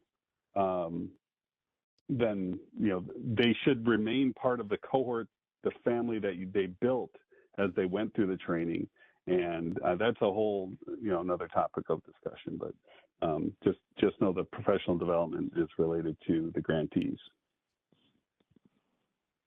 Great. And Joe said thank you, and that's the last question. All right, sounds good. Let's move on to section 10. This will be a quick one. There were no updates to the data management, so we're one step closer to lunch. So let's move on to, well, I guess there's a question slide there. I don't assume we have any questions for any updates that didn't exist. So we'll move on to section 11, the finances, records, and reports.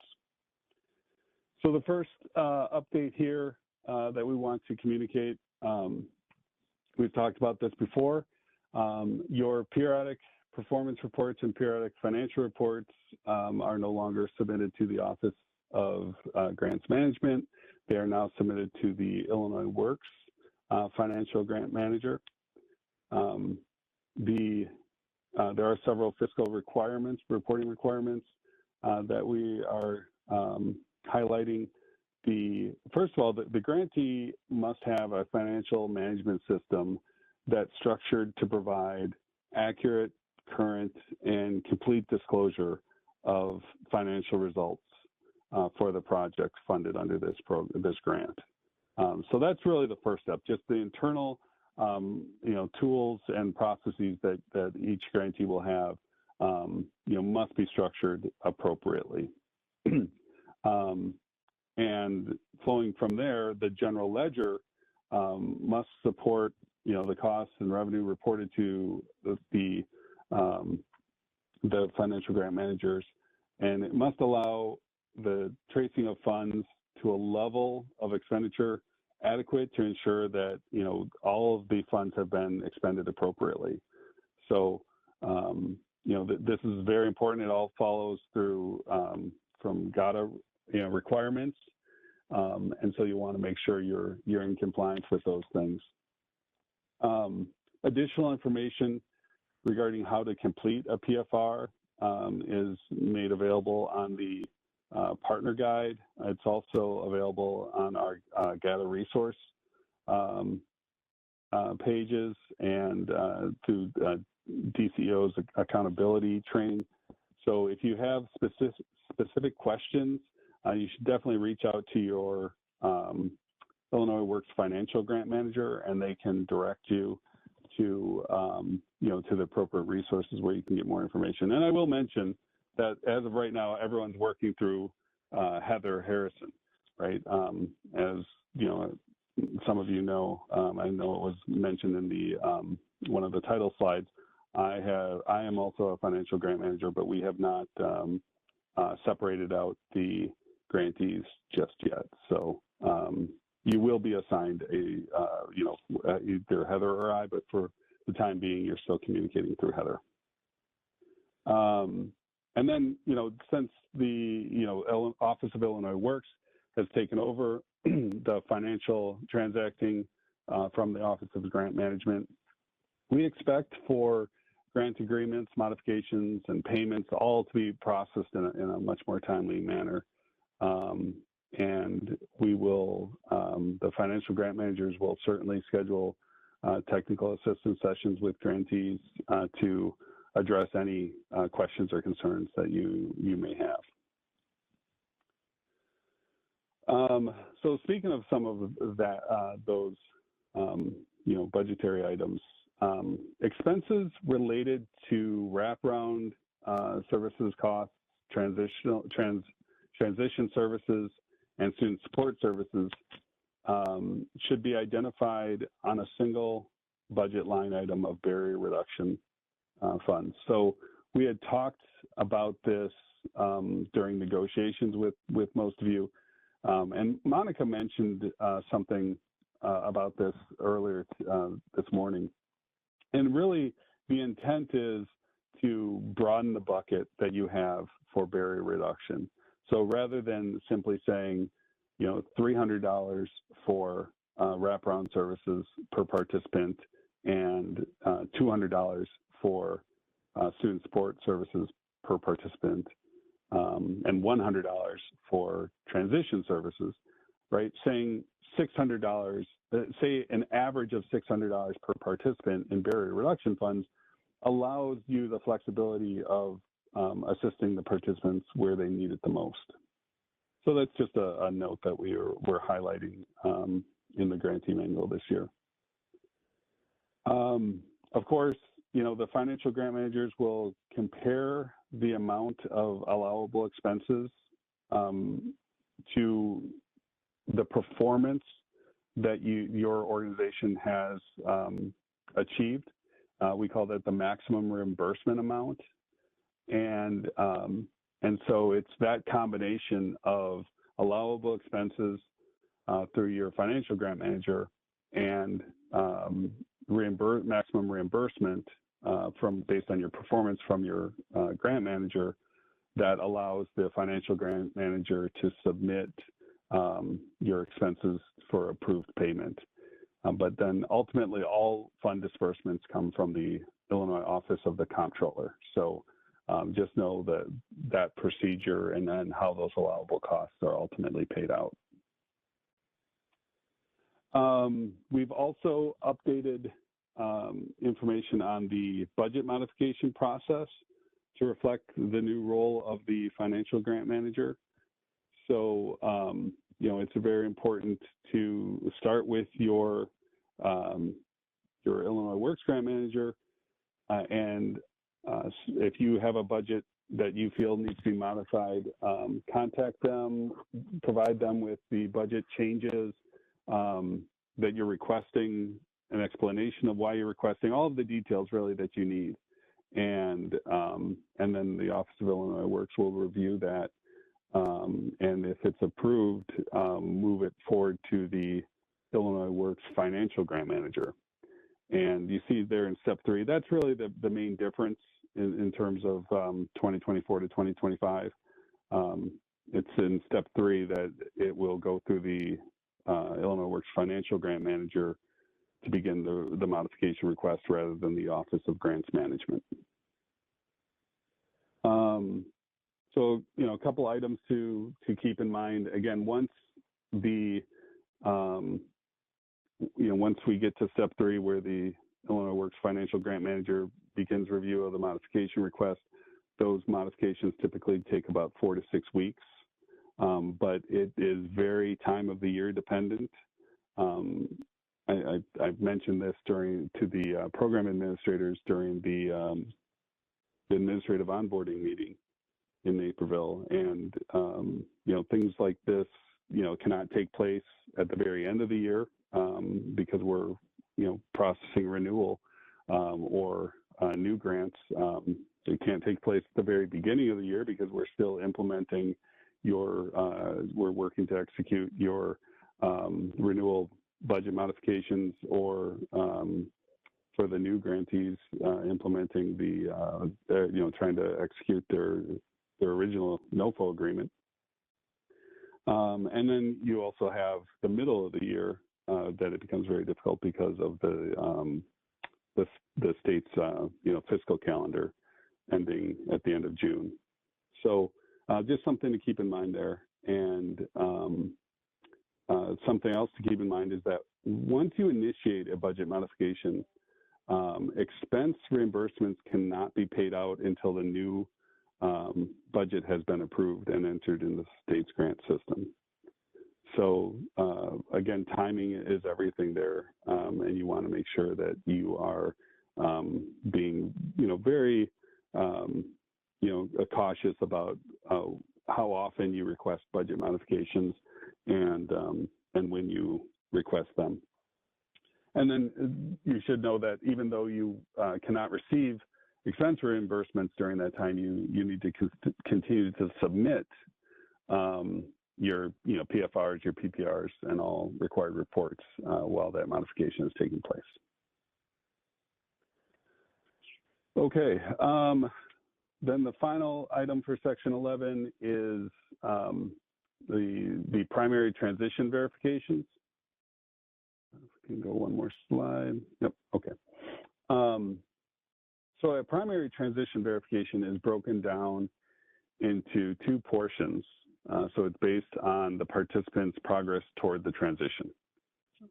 So you have a primary transition preliminary and a primary transition final. The preliminary verification, primary transition preliminary, will be awarded at 50% of the overall primary transition per participant allotment this year.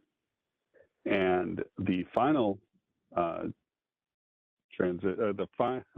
primary transition final will receive the remaining 50% of the primary transition per participant allotment. So we're going to talk about that in a little bit more detail in a moment.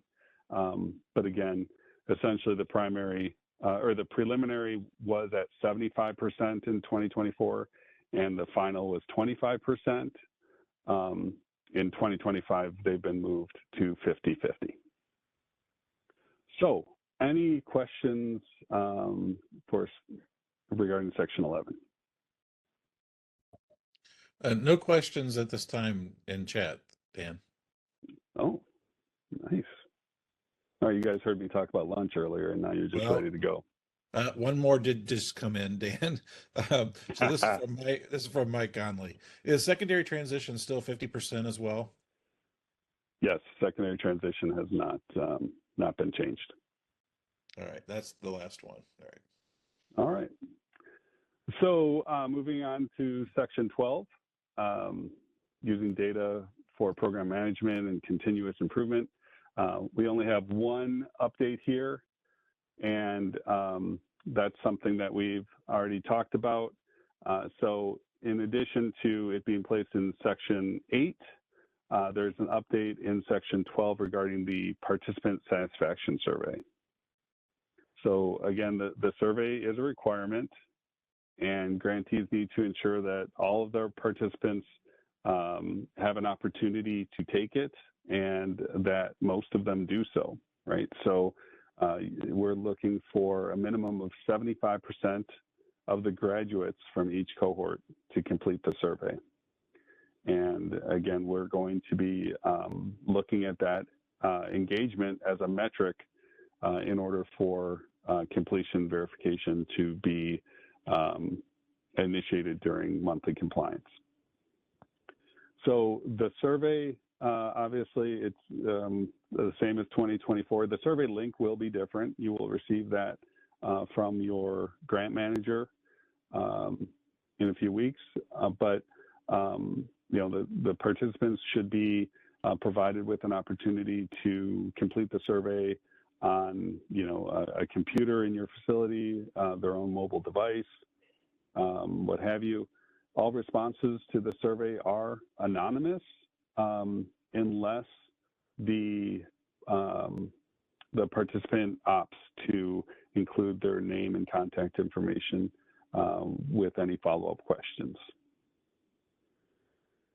So the participant satisfaction survey was developed by Illinois Works in partnership with the Center for Governmental Studies at Northern Illinois University, and they are an integral part of that program evaluation process that NIU conducts on our program.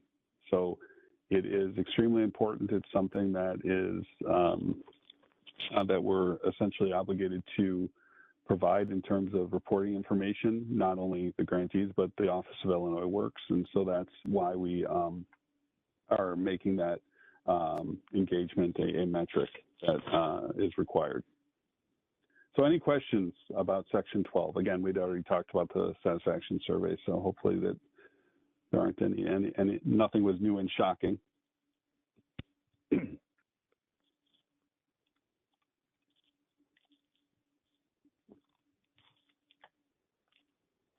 We do have a question that came in here from Suzette Crenshaw. Can we have that survey submitted early in the grant, like the month of July would be perfect? So, Suzette, I'm not sure if you are referring to when you will receive the link or when you can provide the link to your participants, but I will address both just briefly. So again, all the grantees will receive the link very shortly. I would imagine it would be this month. And so everyone will have it before any of their cohorts are near ending. In terms of when you can provide it to the participants, the grantee manual does indicate that it must be provided, essentially at their graduation or, as they're nearing graduation. So that would be maybe the week before they graduate, somewhere within that 5 to 7 day range before they complete. Great. Thanks, Dan. And Suzette said, awesome. We have one more question here. Angela has asked, do you know how soon we will receive an email from our grant manager for a scheduled meeting, since we can't begin classes until after that initial meeting? Yeah, so you will receive, an email from your grant manager probably this week. And, they obviously are, working on a lot of this. You can always reach out to your grant managers, but they are working very hard to put that together. And I think they're targeting, probably Friday to get that out if they have not, if you have not already received something. All right. Thanks, Dan. That's the last one. All right. So let's jump to Section 13, programmatic monitoring. We have a couple of updates here. First off, enrollment verification. And this is something that was already touched on, but we bring it back to this section as well. Under enrollment verification, so the high school diploma, GED, HiSET has been updated to reflect that it can be a certificate or the transcripts, right, for those things. So that was something that was already discussed, but note that we have updated that in Section 13 as well. Next up, we have primary transition. So a primary transition begins when a participant applies to the USUL Registered Apprenticeship Program. And this is what I was saying before, where we're going to bring this into more clarity. So under the primary transition, we have preliminary verification and we have final verification. In 2024, the preliminary verification was worth 75%. That's the application to a registered apprenticeship program. And the final verification was 25%, and that's the proof of enrollment into a registered apprenticeship program. So for the 2025 grant year, again, we are moving that to a 50-50 reimbursement level for their per participant allotment and for compliance credit. To define the primary transition preliminary a little bit more, that is a letter or email or other document from the Registered Apprenticeship Program confirming that the participant finished submitting their application. And, sometimes that's, again, like a letter or an email. It can be the receipt of the apprenticeship program application fee. Unchanged in the grantee manual are some requirements, thereof. The documents, whether it's a receipt or a letter, it needs to be from the Registered Apprenticeship Program. It needs to show that. It has to be dated. It has to have the name of the participant, and it has to identify, what it really is. It can't just be a receipt, and we don't know if that someone bought a hoodie or if they submitted an application, right? So those things are in the grantee manual and are unchanged from 2024. And then final verification, again, this is now going to be worth 50% of the primary transition compliance and per participant allotment. The final verification is that enrollment into a registered apprenticeship program. So things like, the apprenticeship or the acceptance letter, the startup information. Here's where that initiation fee payment and information would come into play. So those are all part of the primary transition. I mentioned earlier that we were going to talk about the carryover credit. So carryover credit is the administrative extension. So this is something that when you finish through your 3-year cycle and then are required to go back to the NOFO, your original grant that completed its 3-year cycle can be extended administratively to continue working on finalizing some of those transitions like we had just talked about. And so some updates here include that, while we had talked about it extensively for organizations that completed their 3-year cycle, it's also available for grantees that are not eligible for grant renewal. So, maybe they have just completed their 1st or 2nd year as well, and they can extend their contract an additional year. So many of the changes that we've updated include the information about the financial grant manager, again, replacing where OGM would have, the Office of Grants Management had the role that they had fulfilled previously. So the important thing to note is if an organization opts to participate in the carryover credit administrative extension, that they would need to continue to submit PPRs and PFRs related to that grant. So if you're carrying on a new grant through a new NOFO process, you're going to be submitting 2 different PFRs and PPRs, one for your old grant and one for your new grant. And obviously you're submitting those now to the financial grant management team for the Office of Illinois Works rather than the Office of Grants Management. So you'll communicate in writing with your grant manager whenever you upload a new documentation into IWRS. So it's important to note that carryover credit extension grants they're administratively extended. They don't participate in a monthly compliance. So your grant managers are not actively checking, that those essentially dormant grants for updates in IWRS. So if you do update, maybe a person that had applied to a registered apprenticeship program and you had previously received primary transition preliminary credit, you can now receive primary transition final credit if they've enrolled and you've uploaded that to IWRS, but you need to communicate that in writing to your current grant manager.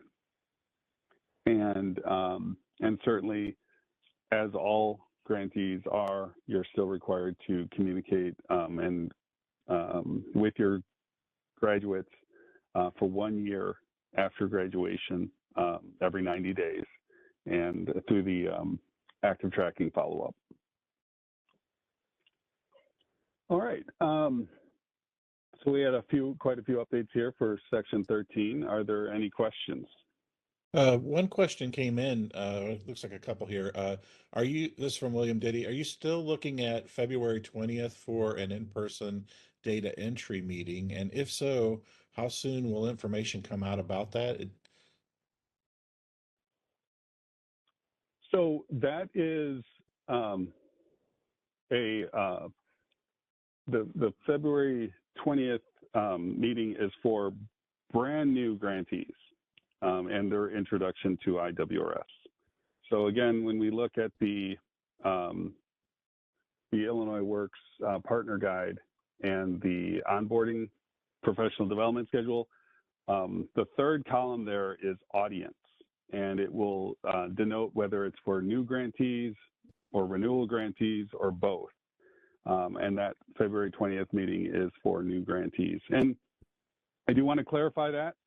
When we talk about new grantees, what we're really saying there are whether you're brand new, your entire organization is brand new to this program, or you are brand new to your organization, even though they've been with your program for a long time, or with the Illinois Works Pre-Apprenticeship Program for a long time. So if you are a brand new data entry coordinator, even though your organization maybe has 3 years of experience with the Illinois Works Pre-Apprenticeship Program, that's something that you should register for and attend. But just because you went through the NOFO process this year, if your organization and you have multiple years of experience behind you, you are not a new grantee to us.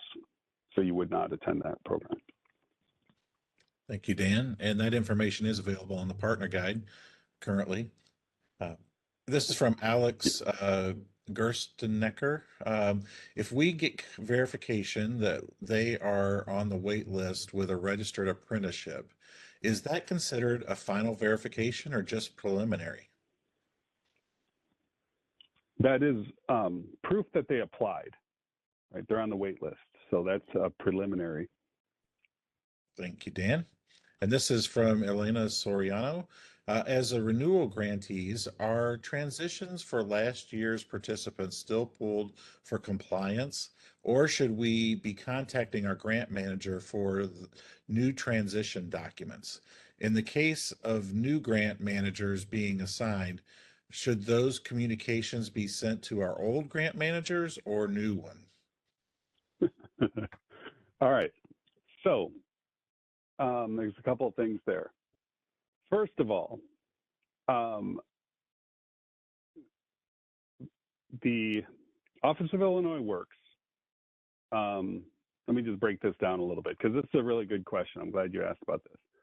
But we, during monthly compliance, we review enrollment, we review participants for enrollment whenever a person has been moved from an applicant status to an enrolled status in IWRS. So we query IWRS essentially and say, tell us all about the new enrolled individuals. And we will then review those individuals for enrollment. In a similar method, whenever an enrolled individual moves to complete or completed in transition, we query IWRS during monthly compliance, and we review those individuals for completion. And we continue to do so every month, month after month, until we verify that person or until we run out of months like we have for 2024. But we continue to review those. While we're reviewing for completion, we will also review for transition, right? So transition documents. There isn't a separate query we can do in IWRS to say, hey, has somebody moved to a different status so we can now review a transition document. So the only way we can review transition documents is essentially while we are doing the completion verification. So once we review the completion verification and that is completed, and we say, yes, this person is complete, we mark it as completion verification. If there are any transition documents in IWRS at that time, we will review them for verification. The very next, if there were not, then there's nothing for us to do. The next month, if you upload a transition document, we won't know about that unless you notify your grant manager, right? So if your cohort ended in June, July's monthly compliance rolls around, they evaluate that individual for completion, and sure enough, everything was perfect. You aced compliance. We do a completion verification for that individual. We notice that there aren't any transition documents. That's unfortunate. We wish there were. We move on. In August, if you upload that transition document, that grant manager will never know unless you email them. So that's the answer to the first part of your question, right? And so that's very similar to how the carryover credit experience will work, right? If you upload a transition document and the person's already been completion verified, you need to notify your grant manager. In regard to who you should be contacting, so all grantees are going through their programmatic closeout for 2024, and you will receive your closeout information from a grant manager. It may change from the one you were working with for 2024. It may be your 2025 grant manager who you receive that from, or it may still be the person you worked with in 2024. That is still in the works, but again, each organization will receive an email from an Illinois Works grant manager, and that's the person that you'll respond back and forth with regarding closeout. Thank you, Dan. We did have another point of clarification from Mike Conley.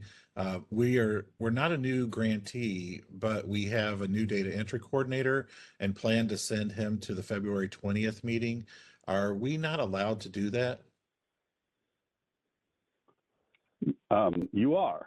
That person is new to Illinois Works, so that's a great example. Thank you for sharing that with everyone, because everyone on here should be a renewal. You're a renewal grantees, right? Everyone here,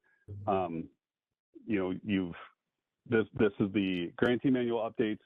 You've participated with Illinois Works last year.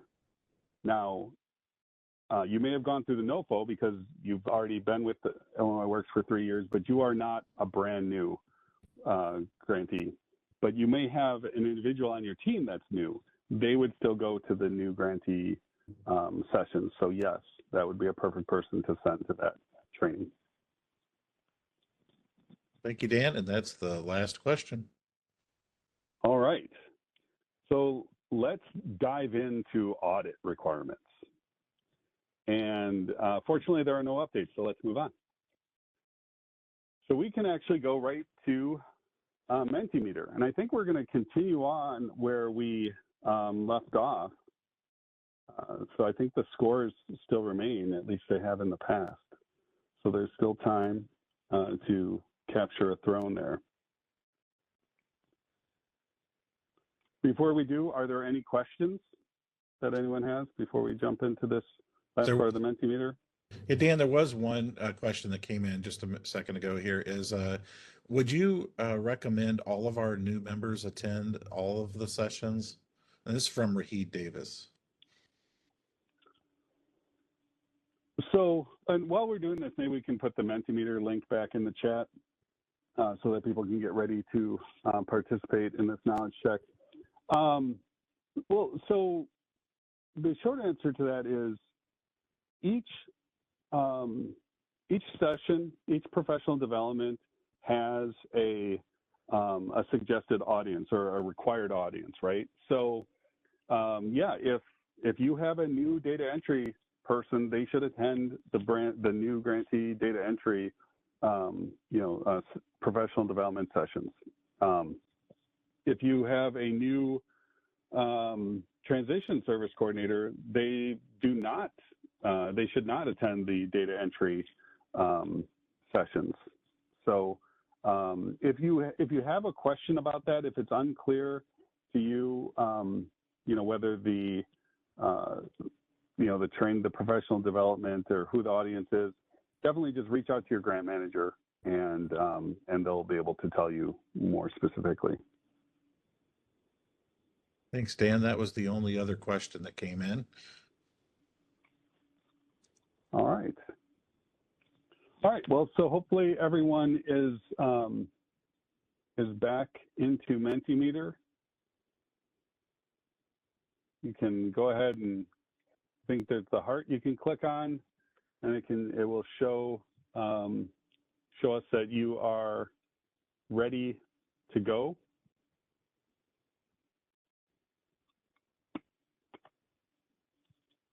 I always wonder on these things if people using touchscreen devices have a little bit of an upper hand, right? It's just a little bit faster than a mouse and a cursor. We'll see. Maybe we should have two different champions, one for touchscreens and one for mouse users.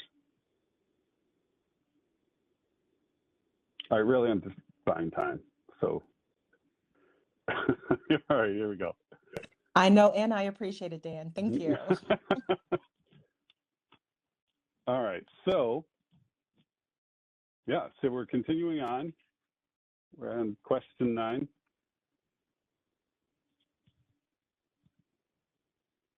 Get ready.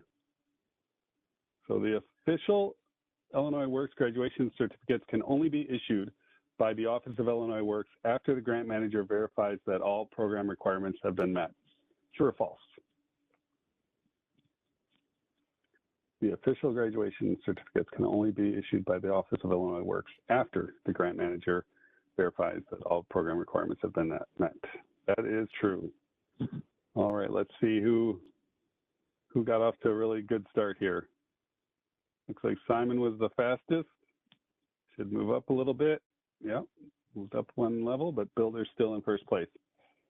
All right, question 10.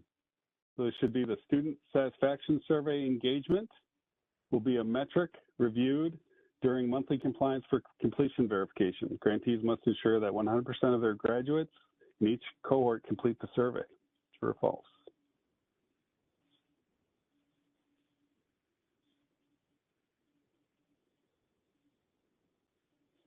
That is false. They must ensure that 100% of the graduates have the opportunity, and 75% of them actually complete it. So that one was a little tricky. But again, it's an extremely important component of our data collection. All right, question 11. Grantees or graduates show the Illinois Works Pre-Apprenticeship Program certificate and completion card to a potential employer or contractor to prove that the graduate has the ability to generate bid credits for that contractor. True or false?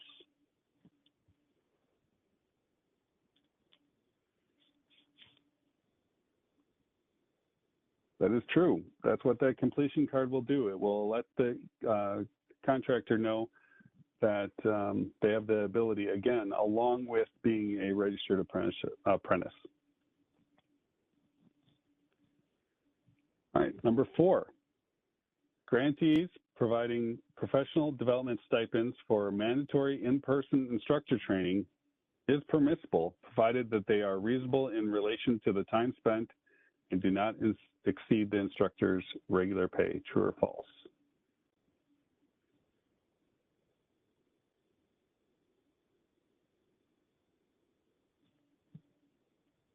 That is true. Again, we very often have vendors that are using, instructors that are vendors, and we're requiring them to attend professional development through our program. And so the stipends will hopefully make that a little bit easier for everyone involved. All right, next question. There are 5 new community of practices: administrators, wraparound service coordinators, transition service coordinators, trainers and instructors, and data entry coordinators.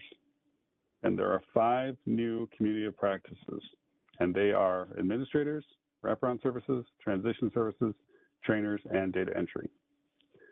That is false. There are 2 new community of practices, and those are the administrators and data entry coordinators. So they threw you a curveball on that one. Sorry, I'm just the announcer. I didn't decide to do that, but that one girl took the lead on that question. All right, we have a couple more. There's still time.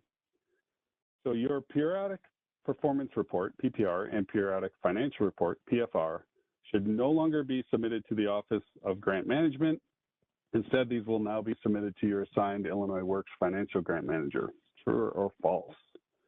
PPRs and PFRs no longer are submitted to OGM. That is true. At least I hope it is. Otherwise, I'm out of a job. Oh, that one girl was fastest on that one, too. So this is going to be tough to beat her. There's still time, though. Last question. For the 2025 grant year, preliminary verification carries a 75% reimbursement, and final verification carries a 25% reimbursement. True or false? Preliminary verification is 75%. Final verification is 25%.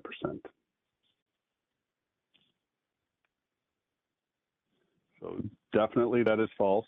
Again, for a primary transition, preliminary verification is worth 50% and final is worth the other 50%.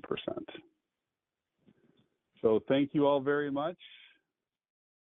Looks like we may have a new leader. Yes, Builder came back to be on top, just eclipsing that $12,000 mark. Unfortunately, we don't have anything to give you, not even those virtual bid credit dollars, but you do have the satisfaction of winning today. Be sure to take a screenshot, show your family, put it on your refrigerator. So stay in Mentimeter. We are going to capture your feedback from this training, and I'm going to hand the microphone over to our leader. All right, thank you, Dan, and also thank you, Monica, for your presentation over these last few hours. I am going to guess, Carlos, are you the winner of, were you Builder in the competition?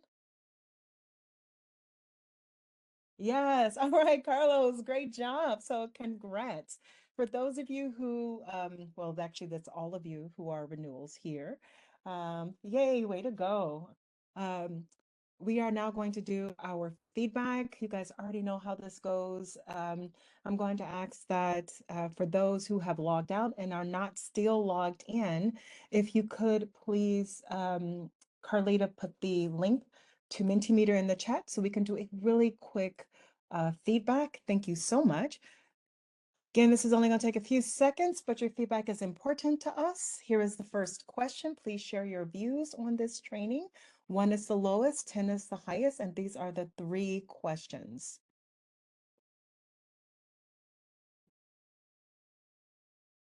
Thank you for those who are responding.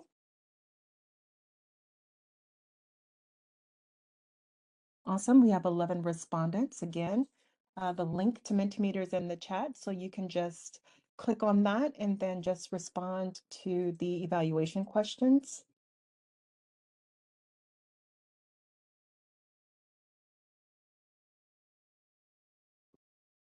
All right, awesome. Thank you for your feedback. Let's go to the next one. This course was relevant to what you wanted to learn about this subject matter.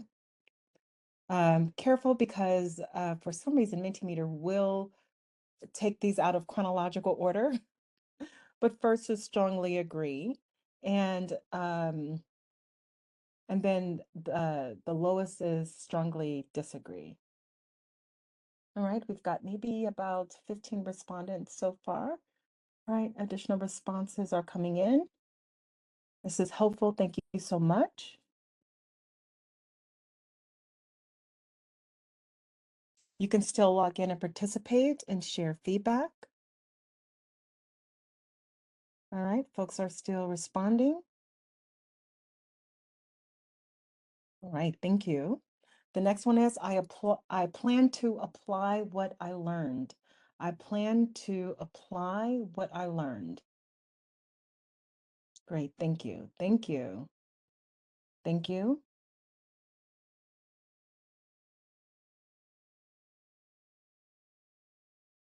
I plan to apply the 2025 updates that we reviewed today. All right, feedback is still coming in. Thank you. All right, so for those who entered disagree or strongly disagree, this is an opportunity to give us some more specific feedback, but really for everyone to give us specific feedback, but particularly those individuals so we will know what we can do to improve on this experience from you. So what improvements might you recommend? Thank you for the NA response. Thank you. Yep, agreed with the manual. It's actually going through an editing process right now. Yep, absolutely about the manual. A clear agenda. Okay, thank you. Yep, thank you for that.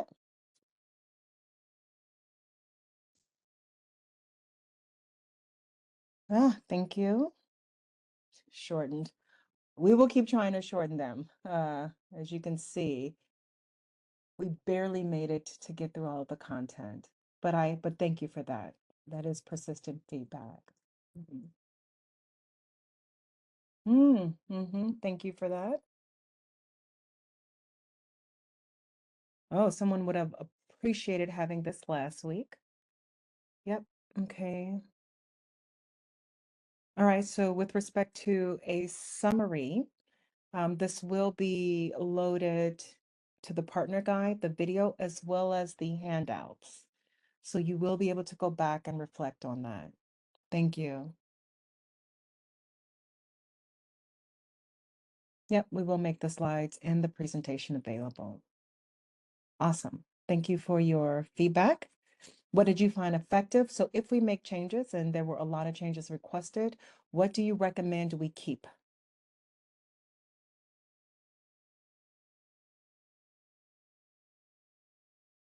Things that you would expect us to not change if we're going to make changes. And just to let you know, Carlita dropped the partner guide into the chat. And again, if you go down to where it says registration, the registration link will disappear in a couple of days, and this video and the PowerPoint slides will emerge. Okay, the in-person training. Yeah. Let's see. Thank you for the structure. Okay. Variety of presenters. Absolutely. Mentimeter helping with engagement. Yes, for sure. Well, yeah, the Q&A is probably the most important part of this updates session. It's one thing to present the content, but there are often points of clarity that's necessary that we don't always, that we may not have thought about. Great, thank you for the game. Good engagement, also reinforcement, and also helps us keep track of, learning in that respect. Absolutely, the Q&A. Awesome. Yep.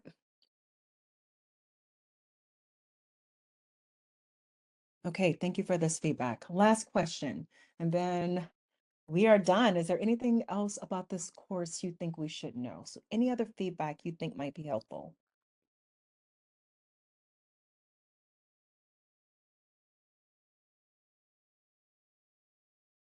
None? Thank you. Yep, thank you. Thank you for being here. Thank you for your time. This is 3 hours this morning. We do not take this for granted, so thank you. We know you all are busy, and so you showing up here demonstrates that how you have prioritized Illinois Works, and we appreciate that. Okay, so conflicting information. Please reach out to your grant manager if there's something that felt inconsistent for you. They will provide clarity. Yes. Yeah. Thank you for that feedback. Yes, we are excited about the upcoming cohorts also. Absolutely. Monica and Dan did a fantastic job. Smaller in-person meetings. We do have one more in-person training, that's the IDBRS, but two more upcoming in-person events, so the regional meeting and the conference. One is going to be closer to the Chicagoland area, and then one is going to be either Central Illinois or downstate. So we do have two more coming. All right.